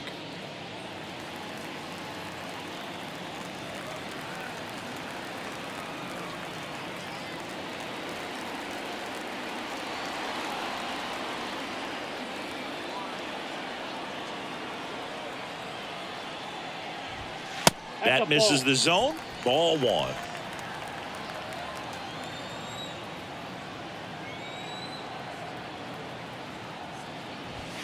There's the strike.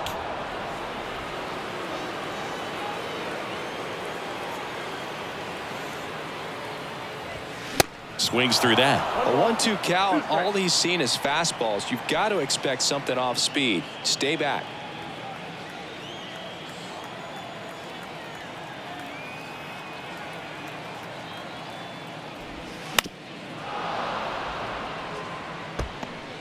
Kirk leads off first with 2 down to the inning. The next offering misses, and it's 2-2.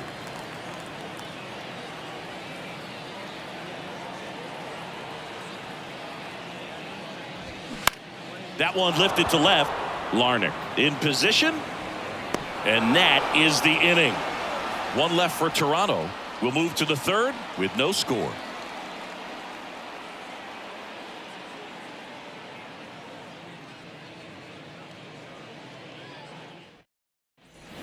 Welcome back, and here's the veteran outfielder, Max Kepler. Max Kepler. Kepler, 30 years old now, and he was born in Germany. White back to work. There's a swing and a drive.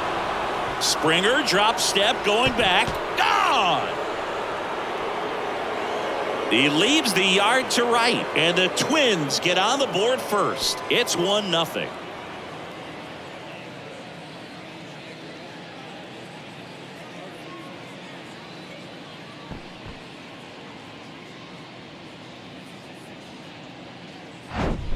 When you're working with this kind of velocity, so critical that you move the ball around, work quickly, and make sure that you keep that hitter off balance. Clearly not fooled by the location or the velocity. He was all over that fastball. Ryan Jeffers at the plate.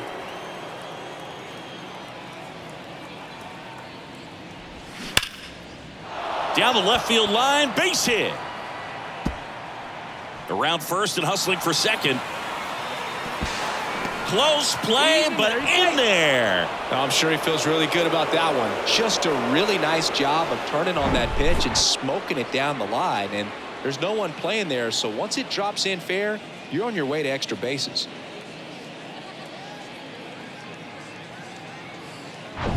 So up next for Minnesota, Michael A. Taylor.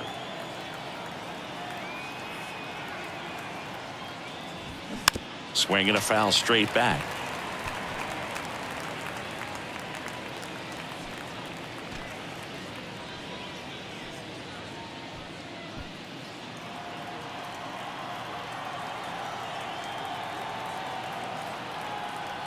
The pitch.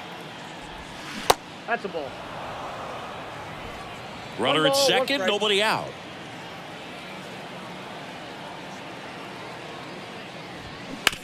Out to short, lays out. He's got it. Over to first.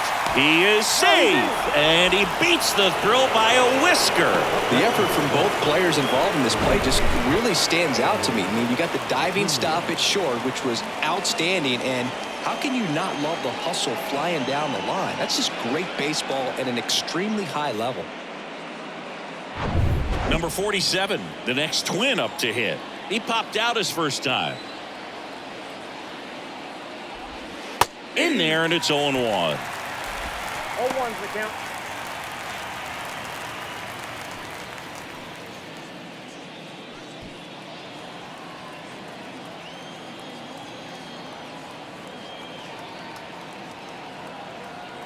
The pitch. And now the count is even. With the big bats coming up and a home run already surrendered, he's really going to have to execute against these next couple of batters. Check swing didn't go, and it's 2-1. Well, he's just given up 3 straight hits, and now behind in this count to this hitter. Might be a good time for somebody to call a timeout. Maybe the pitching coach go out there and talk to him just a little bit. Swing and a miss, and that's strike 2.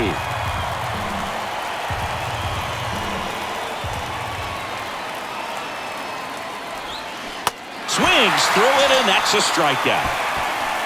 Got away with that curveball, no doubt about it. It passed right through the heart of the strike zone, and he just couldn't get the bat on it. When you strike out on a run like that, that's when you start having conversations with yourself, and they're not usually very friendly.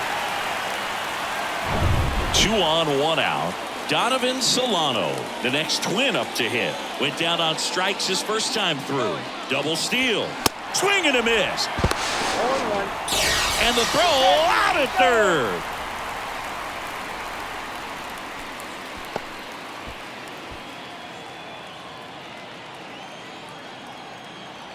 The 0-1. That's to third. Slings it across. That ends the inning and stops things from getting out of hand. But the Twins strike first on this solo shot. It's now 1-0. Major League Baseball is on the show. Back here at the ballpark, and now it's Dalton Varsho. You talk about elite defensive players, especially in the middle of the diamond, and this guy is at the top of the list. Pitch is in there. That's strike one. And you played behind guys, and they love having your speed out there defensively. One of the things that we talk about is how much pitchers enjoy having those elite defenders behind them.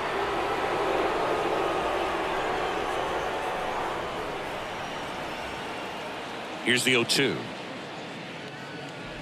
Boog, and the one thing about that is speed never goes in a slump, and defense shouldn't either. Hitting wise, you can struggle, you can lose your mechanics, but the thing that you can do consistently every single game is play great defense if you're talented in that way, and this is what this guy does. Castro sends it to first. Leadoff man retired here in the third. You got to be kidding me. Did you see that throw? Not really, Boog. I mean, it happened in the blink of an eye, it seemed, but thankfully StatCast is here to help us out. I mean, you don't see many throws across the infield that get up into the 90s, so he really reached back for that one, and he had to get the out. Santiago Espinal now at the plate. And that's in there for strike one.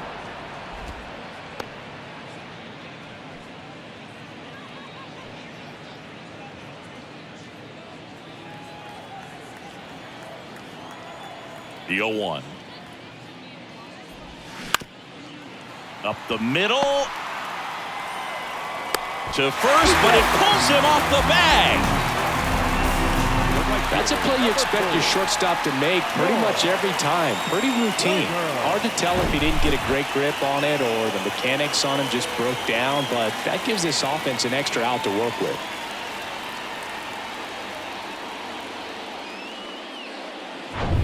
Back to the leadoff spot in the Blue Jays lineup. George Springer next up for the Blue Jays. Grounded out his first time. That one's in there, 0-1. Chris, one of the things that's really cool about George Springer's story is what he has overcome. As a kid, he had a lot of anxiety, and he had a stutter, and he's a guy now that speaks publicly and does so marvelously and is a great spokesperson for young people who struggle with stuttering. Yeah, the Stuttering Association for the Young, SAY is the acronym, and George Springer doing a great job representing that organization. Next pitch misses outside, and a count 1-2. Espinal stands at first with one out.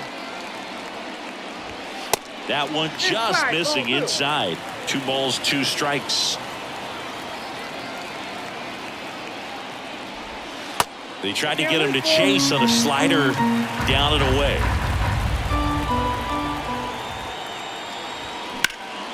Into center. Taylor under this one. Brings it in, and there's 2 down.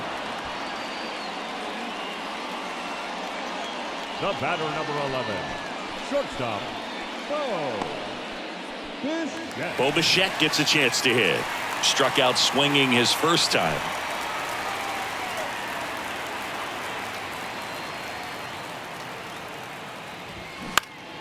In the air to left center. Larnach on the move.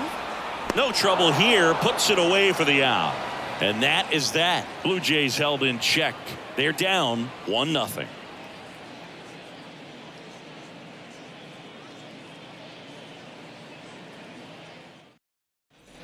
Back here at Rogers Center. And here's the first baseman, Alex Kirilloff. 19, Alex Kirilloff.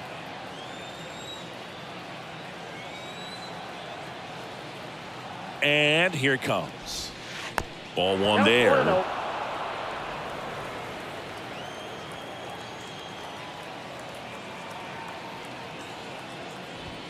And that one missing low.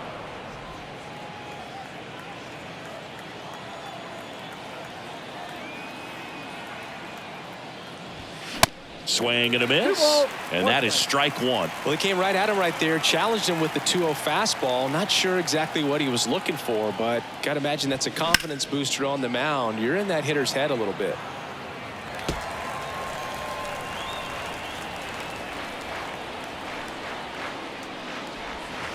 And now it's Now filled it's up. 3-2.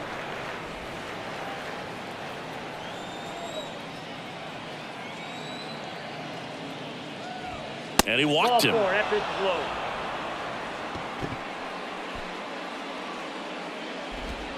Leading off for Minnesota. Here's Carlos Correa. Fly to right his first time. Correa.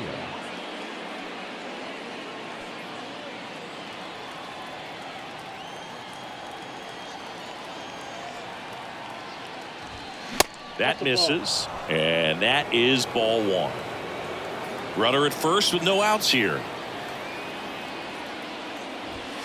Next offering is in for a strike. And that's a great take right there. Even though it's a strike, with the situation, runner on first base, you want to keep the ball off the ground. And you swing at that pitch, most likely you roll into a double play. Pulls it in on the run. And there's one down. The left fielder, number 9, Trevor Larnach. So up next, Trevor Larnach. His first at bat was a strikeout.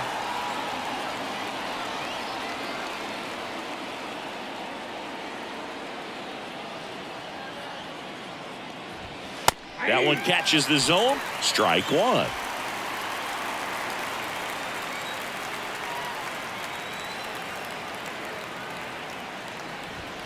Just missed. I got 1 ball, 1 strike.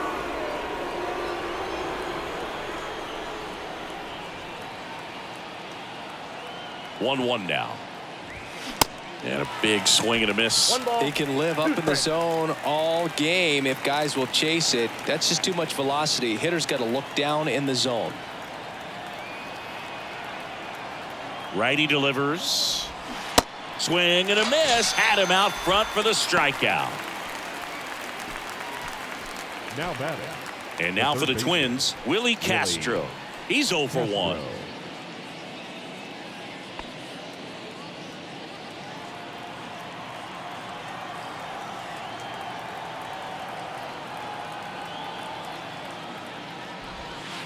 That one misses, and that's ball 1. Great take right there. Showed some really good discipline. Breaking ball coming in, you see it well, but don't trust that it's going to hang on for a strike. Nice job. 2 balls, no Ball, strikes to count.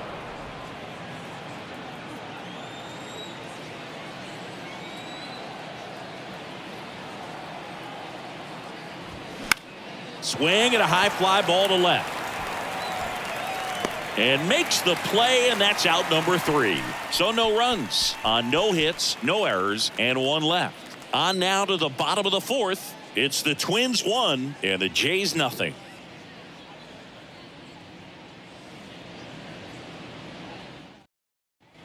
Back now in Toronto. Leading John off Sciambi for and Chris Toronto, Singleton with you. the designated And leading hitter, off the bottom of the 4th, Brandon Brandon Bell. Bell.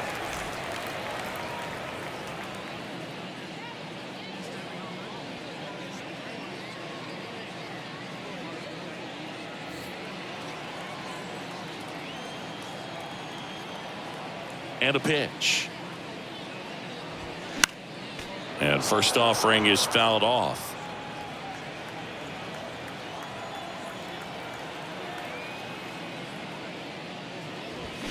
Next offering, pop foul off to the right out of play.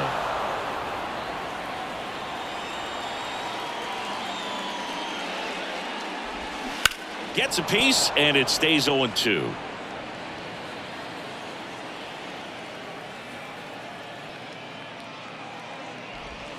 And now 1-2. Well, he's not afraid to fall into a 2-strike count. Knows the strike zone very well, so much so that I think umpires will look at him and determine whether it's a ball or strike, if he swings or not. The wide to kick the pitch.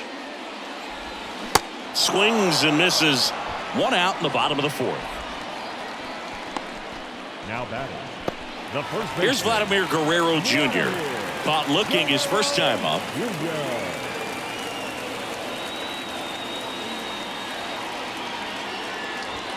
Ball 1, no strikes.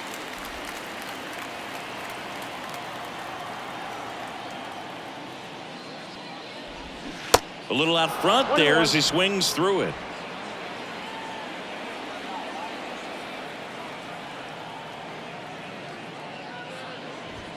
Swing and a miss. One ball, That is strike two two.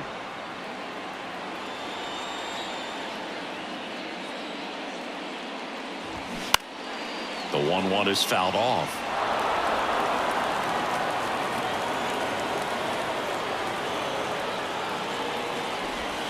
And that's in the Two dirt. balls, two strikes.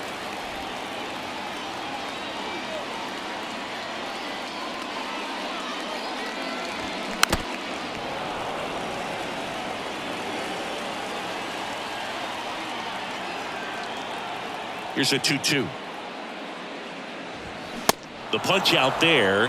That's his second strikeout. Now batting. Third And base, here is Matt. Matt Chapman. Rolled out to second in his first at bat.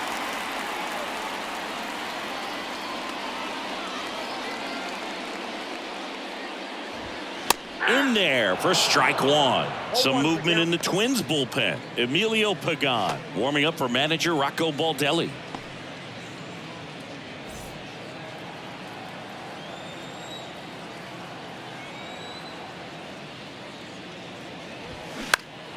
In the air, left field, down the line. Larnach brings it in for the third out. Nothing doing for the Blue Jays, and it remains 1-0.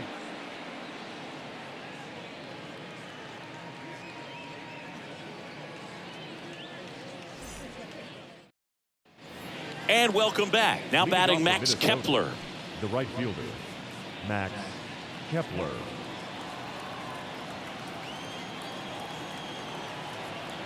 The pitch. And a good eye there. That pitch is out.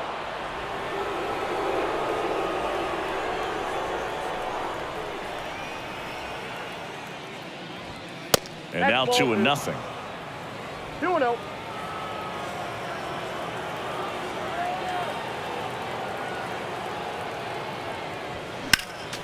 Next offering is fouled back.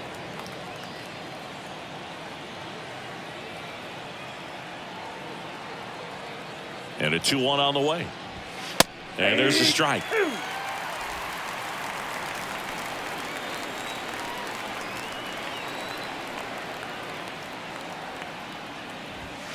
Swings and misses, struck him out. Toughest pitch to hit, fastball on the outer black. Now Man, batting, sometimes you just got to the tip your catcher, cap. Ryan. And now the Twins Jeffers. catcher, Ryan Jeffers, doubled in his first AB.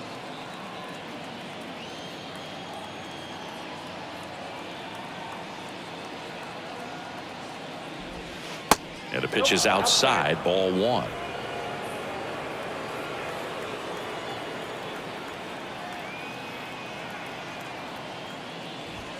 Next offering is in for a strike. 1-1.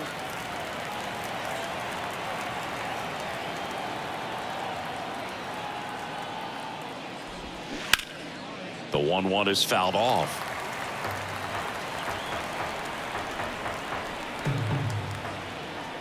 The pitch. That's down and in. Yep.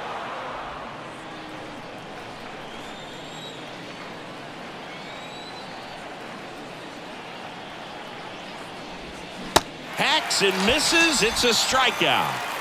That's that classic wipeout slider below the zone right there. Just nasty. Looks like a fastball center thigh fielder, high that you got to protect the Michael zone, and then it's Taylor. just that late break that fools you and kind of makes you look silly.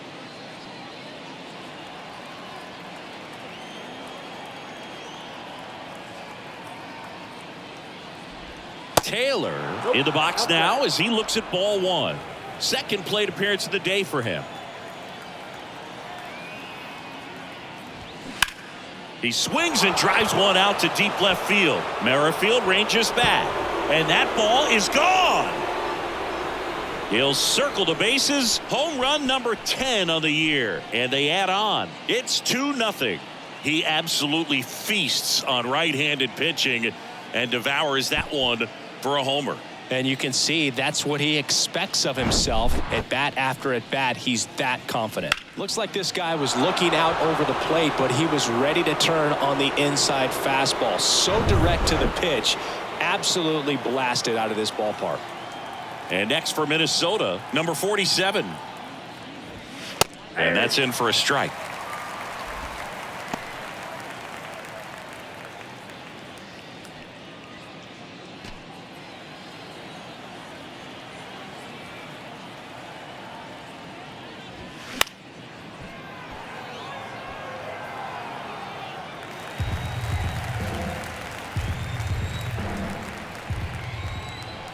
the righty deals. Swing and a miss. Struck him out. Snap throw. Twins get one on this homer. And it's 2-zip. You're watching Major League Baseball on the show.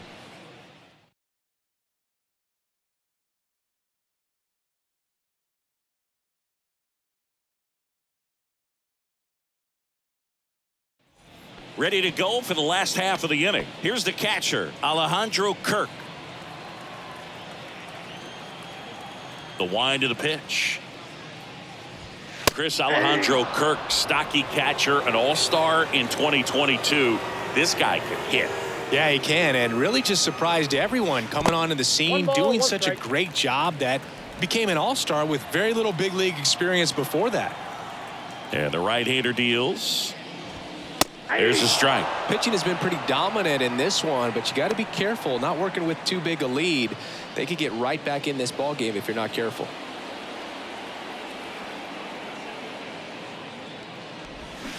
Swing and a miss, struck him out.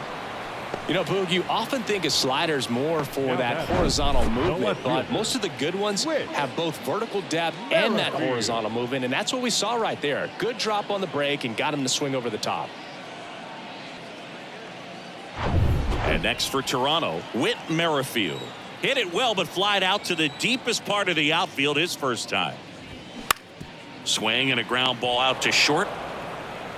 Fires across the diamond, and a couple of quick outs. The center fielder, number 25, Dalton. So 2 down now, and here is Dalton Varsho. Grounded out his first time up.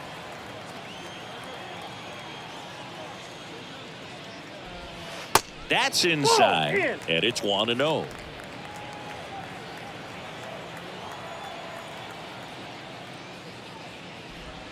And that's through there for a strike. The guy's going this good. He's retired 7 in a row. You got to step out of the box, fake bunt, do something to break it up. So now 1-2. Clearly all in on the fastball right there, but it was a changeup. Bottom just fell out of it. He's going to have to make an adjustment.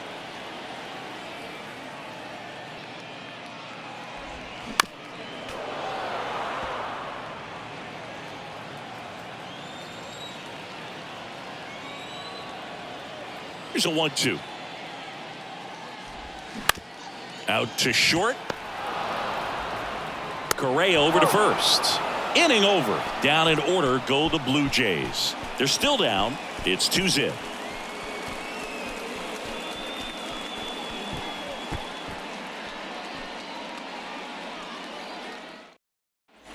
Welcome back. Now it's the DH, Donovan Solano. Solano measures 5 feet 8 inches, 210 pounds, and he's a former Silver Slugger recipient in the National League. First offering misses the mark. Movement in the Blue Jays bullpen. Bowden Francis up and throwing. Simber getting cranked up as well.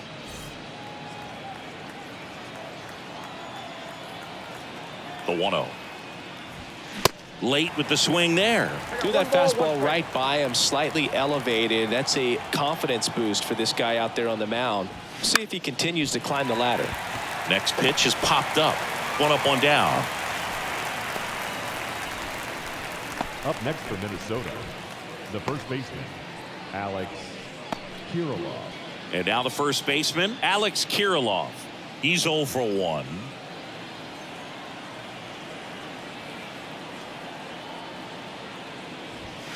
First pitch doesn't find the zone. Ball 1, no strike.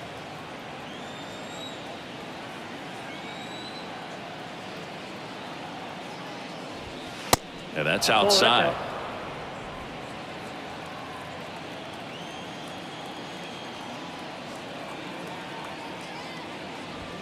The 2-0 is in for a strike.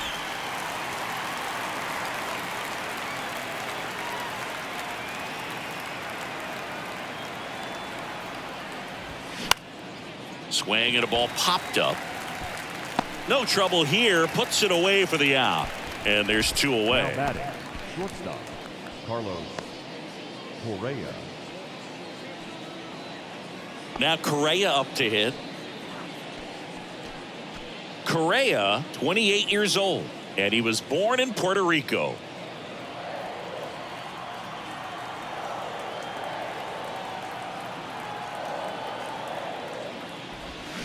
Swing and a miss. 0-1. And it's 0-1. Puerto Rico doesn't just produce baseball talent, it produces Hall of Fame talent from Roberto Clemente to Pudge Rodriguez. Next one misses. 1-1.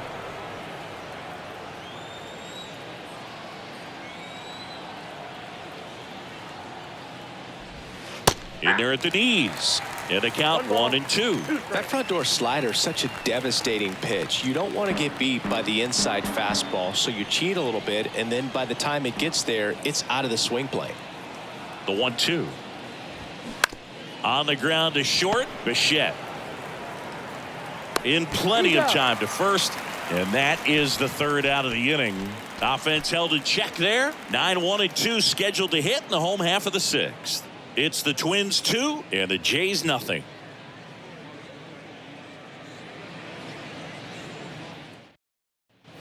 Well, we go bottom six. Leading up And now for the Toronto, Jays, Santiago the second Espinal. baseman, Santiago Espinal. Winder back to work.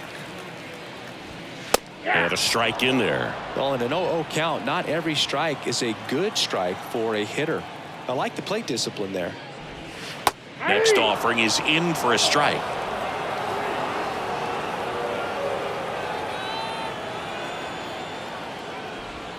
That's inside. Ball one.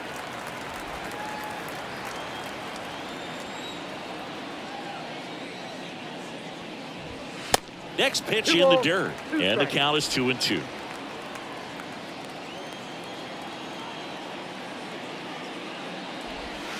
Good eye right there.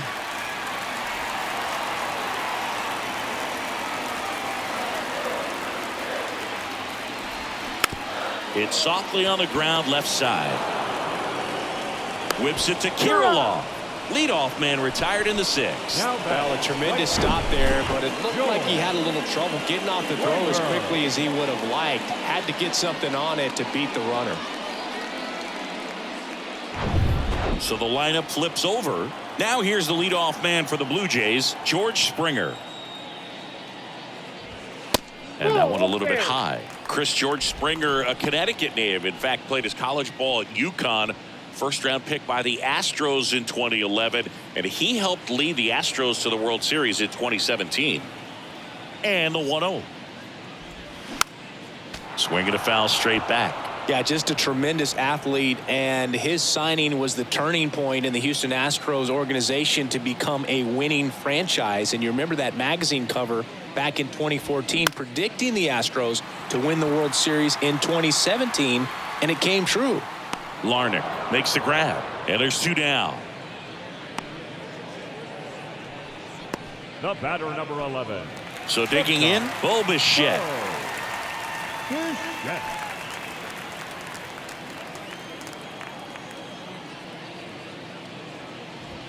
And a good fastball to start him off. That's strike one. Now this manager knows that his players are just trying to do too much. Everybody needs to just take a deep breath, relax, and let it naturally happen. And a pitch. And that one is inside ball one. This batter has to understand his job is to get on base however he can. If he gets hit by a pitch, if he walks, maybe even singles, but you want to get the heart of the order up to the plate. Center field, Taylor gets under it, puts the squeeze on that one, and that'll end the inning. 1-2-3 go the Blue Jays. They trail things here 2-0.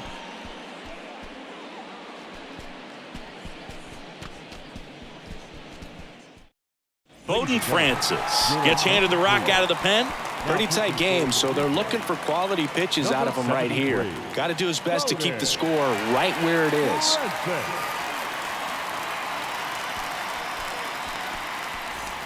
And now for the Twins, Trevor Larnach. The left fielder, number 9, Trevor Larnach. And the pitch. A bit behind with that swing. It's strike one.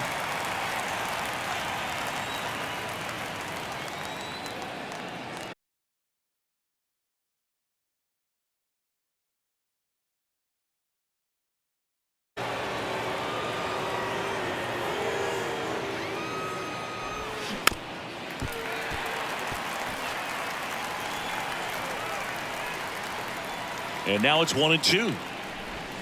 Inside, just missed.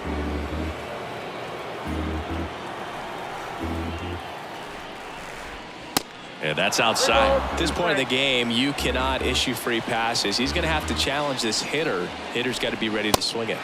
Swing and a miss, and he is down on strikes for the third straight at bat. Third time he struck out in this one, and definitely an individual performance you want to flush. He just hasn't looked very comfortable up there. Just one of those days. But when you're still winning the ball game, at least you can focus on doing your part to maintain that lead and getting that W. Castro in the box now as he leaves that one up high. That's to third. And 2 away to start the 7th. Good fade and sinking action of that changeup got that hitter to roll over.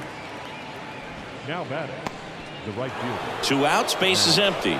Max Kepler at the plate. He's already homered here in this one.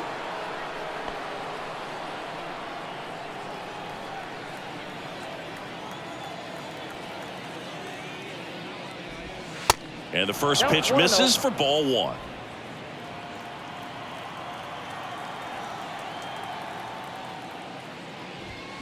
And there's the strike. The wind of the pitch. And there's a foul ball. 2 outs. Ground ball right side. And the Twins go 1-2-3. Twins retired in short order. They're up 2-0. 7-inning stretch.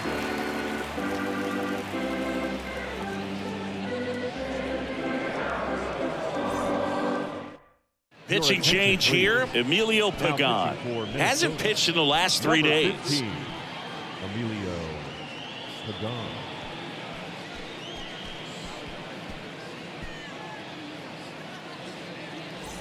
Up to the plate, it's Brandon Leading off Belch. for the Jays, the designated hitter, Brandon Belch. And he deals. There's the strike.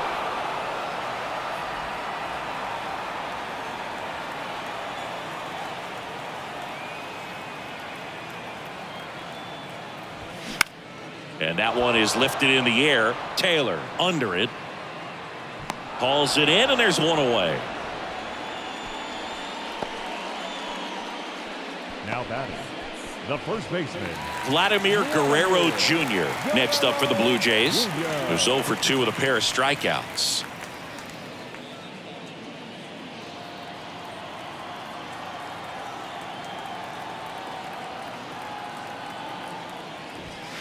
First pitch, and that's in for a strike. Well, an at-bat can be a little bit of a dance. Strike 1 here, but a few more pitches. We'll see how it turns out. The 0-1. Got the bat going too soon. It's strike 2.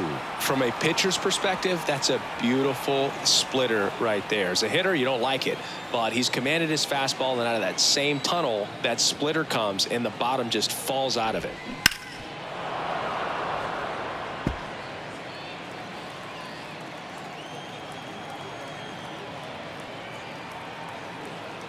And the 0-2.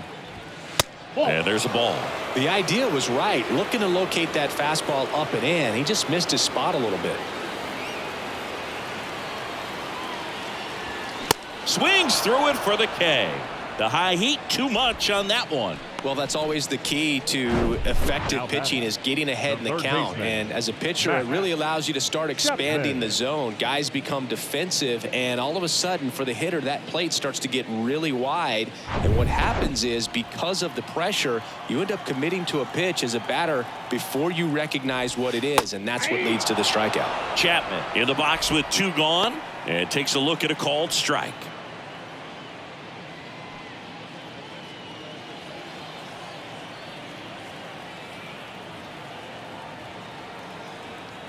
The 0-1. Quickly down 0-2 in the count. I think you got to choke up a little bit, spread out the feet. You don't know what the velocity or the location of this next pitch is going to be. That one One not ball, close. 2 strikes. It's a ball and 2 strikes. Minnesota's bullpen with some action. Jorge Lopez, the closer of the staff, is getting loose to finish this one off.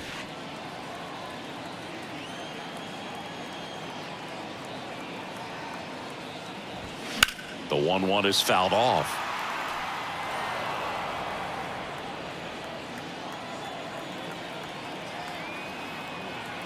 The 1-2. And that skips in the dirt.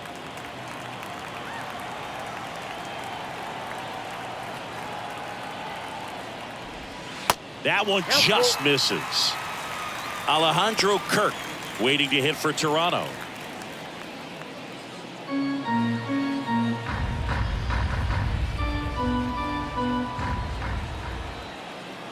Three and 2. Payoff pitch. Stays alive.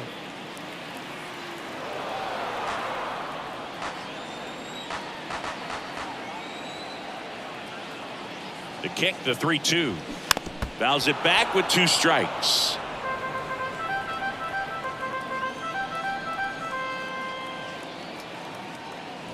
The 3-2 is off the outside edge, and that is ball 4. Well, that's a nice job of grinding out that at bat. Saw a lot of pitches and ends up drawing the walk. Very gritty. So out of the pen comes the right-hander, number 87. He last pitched 2 days ago. Minnesota, number 87.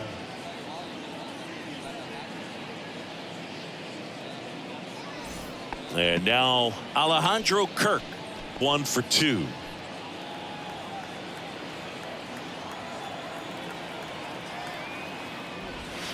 And that is in for a strike. It's 0-1.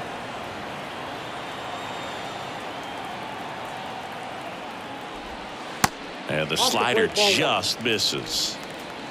Chapman off of first with 2 away.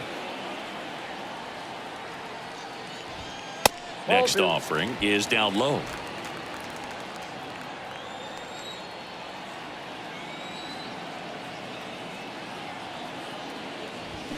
Way out front for strike 2. They haven't scored yet in this game, and with that swing, they're definitely trying to get on the board. That's the way guys go about their business today. The tying run at the plate. That one missing inside. Whit Merrifield waiting for a turn at the plate.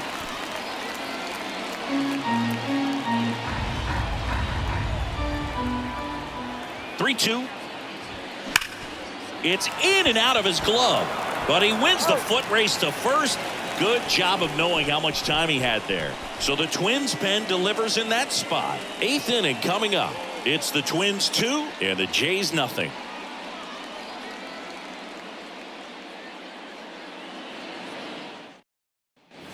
Back here at the ballpark, all set for the start of the inning. And here is Ryan Jeffers.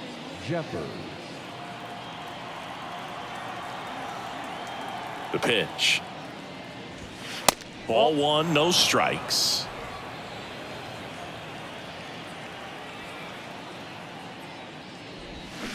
And a swing and a miss.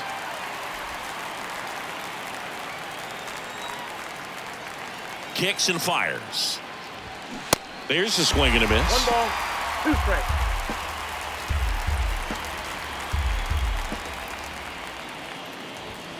And that's a little high.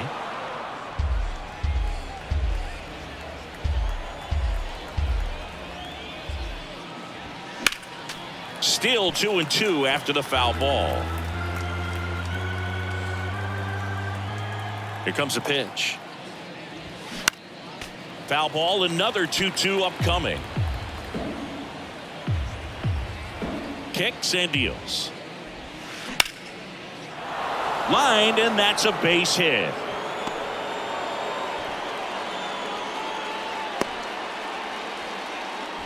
Gotta love the resiliency shown in that at bat, battling with 2 strikes. Just a cookie down the middle. I mean, those are the ones you dream about. Ones in the cage, you're just hoping you get in the ball game. Right down the middle, not a whole lot of velocity, right on top of it. So up next for Minnesota, Michael A. Taylor. First pitch, not close.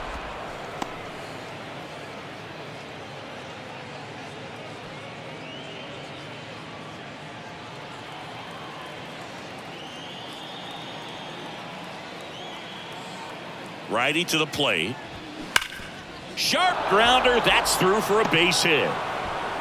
Throw back in quickly. First and second now with nobody out. Well, that'll make you feel good as a hitter right there. Got the top of the ball a little bit, but not much. That was hit pretty hard through the infield, so I think he'll be happy with that swing. Definitely generated some good bat speed. And here's the Twins leadoff guy, number 47.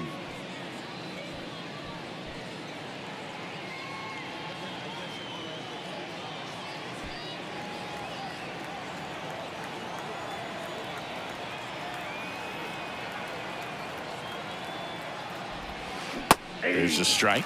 Really good job in this spot to get ahead in the count. He's going to have to continue, finish off this hitter.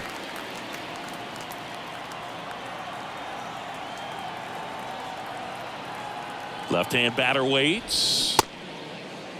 Checks his swing. Appeal down to third. And yes, he did. That's a swing, according to Gary Simmons. 0-2 now. And now 1-2. Strike.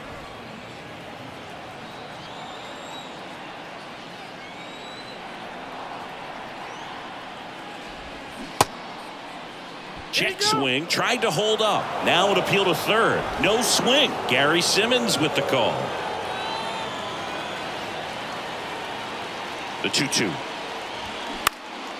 Out towards right center field. Varsho moving under it and makes the grab. And there's one down. Now batting, the designated hitter, Donovan Solano. Now it's the Twins DH, Donovan Solano.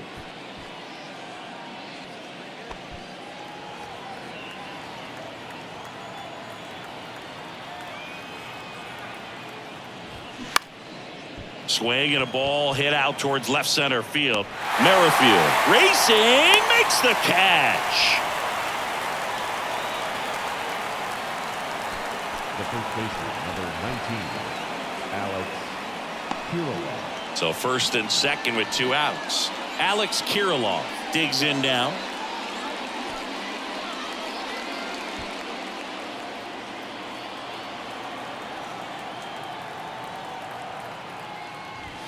First pitch, and he just misses. Well, this is a critical spot for both the pitcher and the hitter. You can learn a lot about a guy by how he handles these pressure situations. The 1-0. Swings through that one for strike one. Jeffers on second. Taylor at first. 2 out of the inning. Swing and a miss. Now 1-2.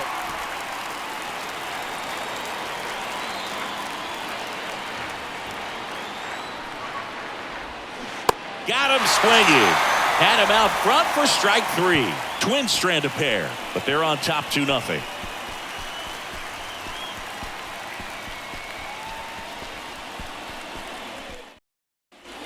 Back here at Rogers Center, bottom of the 8th. And here is Whit Merrifield. Whit Merrifield. The pitch. That's in there. Strike 1. 0-1's the count.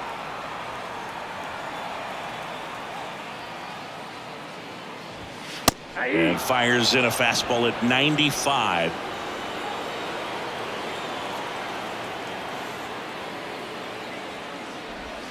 Got him looking. Snap throw. The center fielder, number 25. Here's the center fielder, Dalton Varsho. Varsho.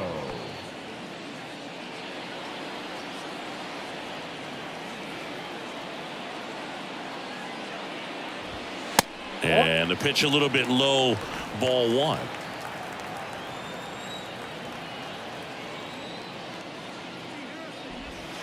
Next offering is in for a strike.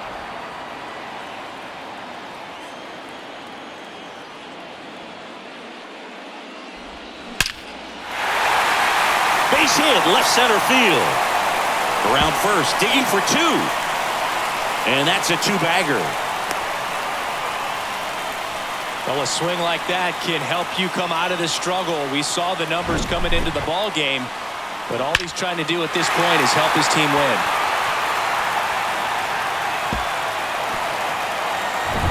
So up next, Santiago Espinal. And the first pitch misses for ball one. These fans, they are ready to cheer about something. Runner at second here, one gone. Popped up first base side. Kirilloff puts it away for the out. Out number 2. The right fielder, number 4, Joe Springer. Back to the top of the lineup. So up next for Toronto, George Springer.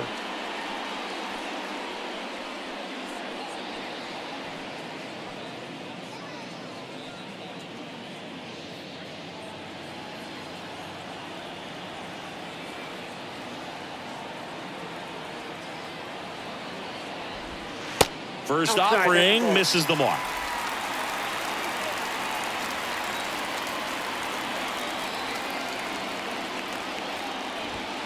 Swing and a miss as he was late. Instead of letting the hitter get his arms extended, tied him up a little bit, slightly up, slightly in. And it is 2-1.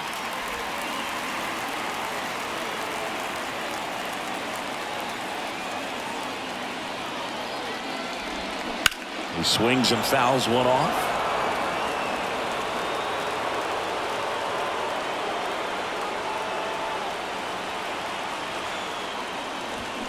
And a swing and a miss. Snaps it down to second. A double in the inning, but they leave him stranded. Through 8 full, it's the Twins 2 and the Jays nothing.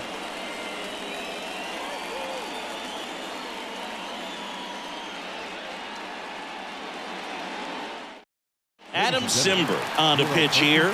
And this could be a pretty critical point in this game. They're hoping he's the guy to keep him within striking distance.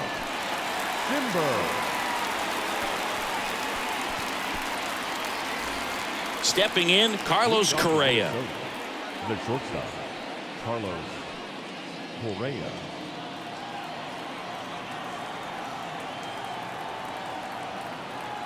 The pitch.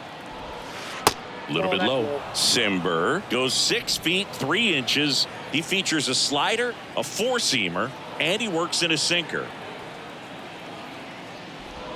Next offering is in for a strike.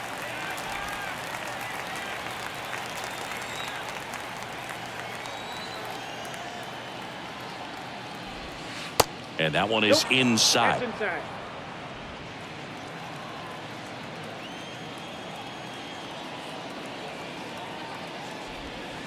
Next offering clips the zone count even at 2.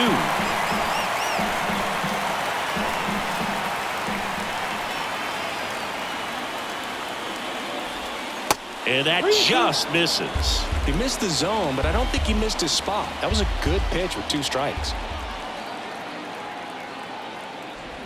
Downstairs, and it misses, ball 4.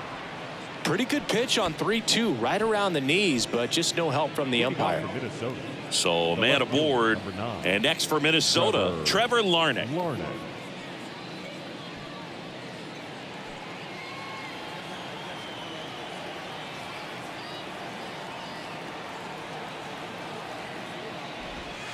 And that's in there for strike 1. He's a bullpen arm that keeps the ball in the ballpark. But obviously, out of the bullpen, you're looking to limit home runs.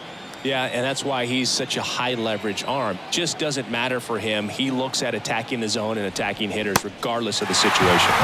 0-2 as he waves at that one. Toronto's bullpen with some action. Nate Pearson getting loose out there. Correa on at first. Nobody out.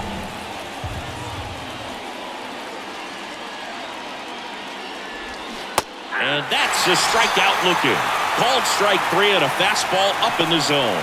Frustrating end to the at-bat for the hitter, and I'm sure that's going to sit on him for a little while. You want to be ready to hit the fastball. Sometimes you can overthink things, and I think that was the case right there.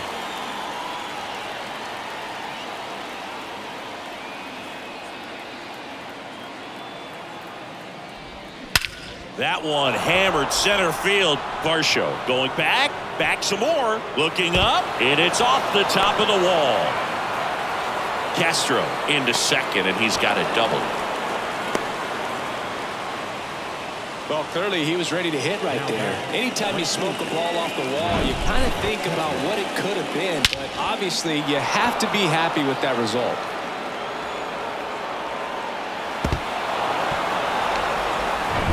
So 1 out with 2 aboard. Max Kepler, the next Twin up to hit. He's already homered in this game. Calling for the intentional walk, and that loads up the bases. And the force play is now in order. And now the catcher comes up to hit. Ryan Jeffers. Ryan Jeffers.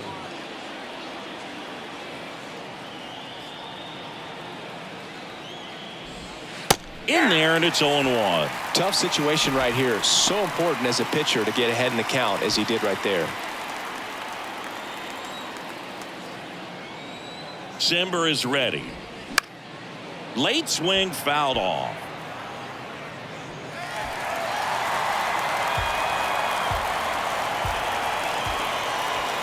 The 0-2. Got him looking. 2 out. So 2 down now, and here is Michael A. Taylor.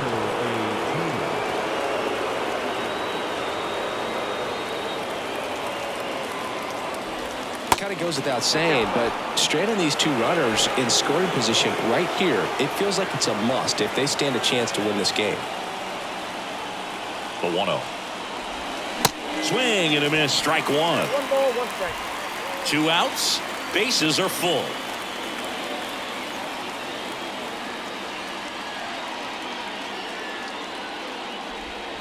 Next offering is in for a strike. Really going after him here. All fastballs to get ahead in the count.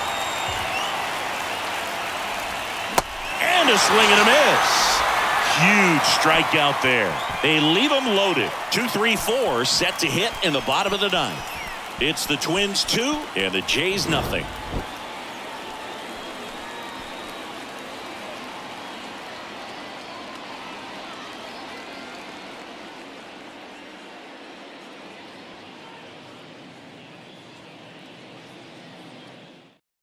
On the mound now for the Twins, Jorge Lopez. And this guy can bring it velocity-wise. Now pitching for Minnesota, number 48, Jorge Lopez. And now for the Jays, Bo Bichette, known for his late-inning heroics. If you don't get ahead in the count, you can forget about having any success against him. And here it comes. That's a little bit low. Talk about the right guy at the right spot. They really need a rally, and this guy is someone you can believe in to find a way to get on base. Next pitch is outside. 2-0.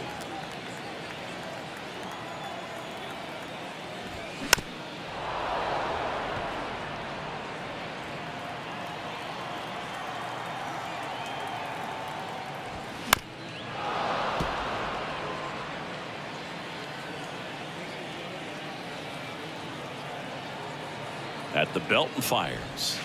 And misses inside.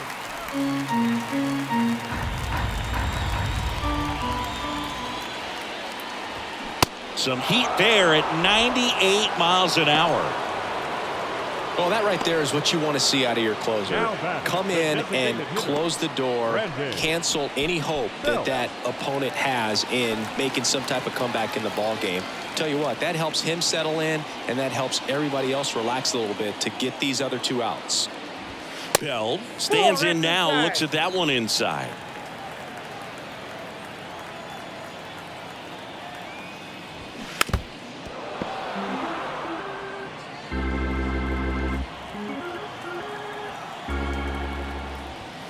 Pitch misses outside. Now 2 balls and a strike.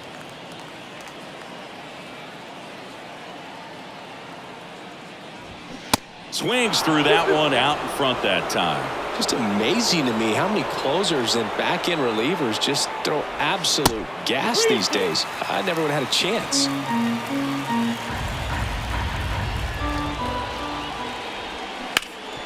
Hard hit right side. Steps on first for the out.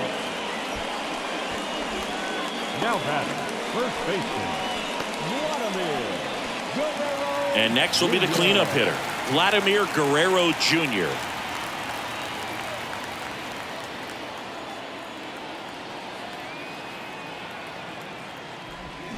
Check swing. He held up. And that's ball one. 2-run game with 2 away here in the bottom of the 9th.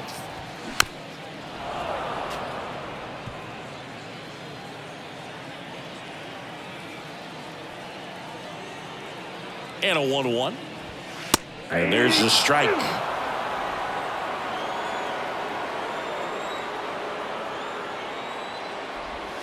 Two balls, 2 strikes to count with 2 outs. 2 balls, 2 strikes.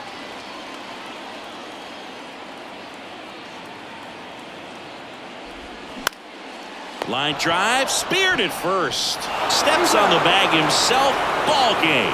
Well, low scoring ball game in this one. 2-0 game, few errors, pretty clean. That's kind of what you want to see in terms of defense and pitching. A couple of runs was all it took to get the W today. 2-0 your final here in this one. For Chris Singleton and our entire outstanding crew here at MLB The Show, I'm John Shambi saying so long.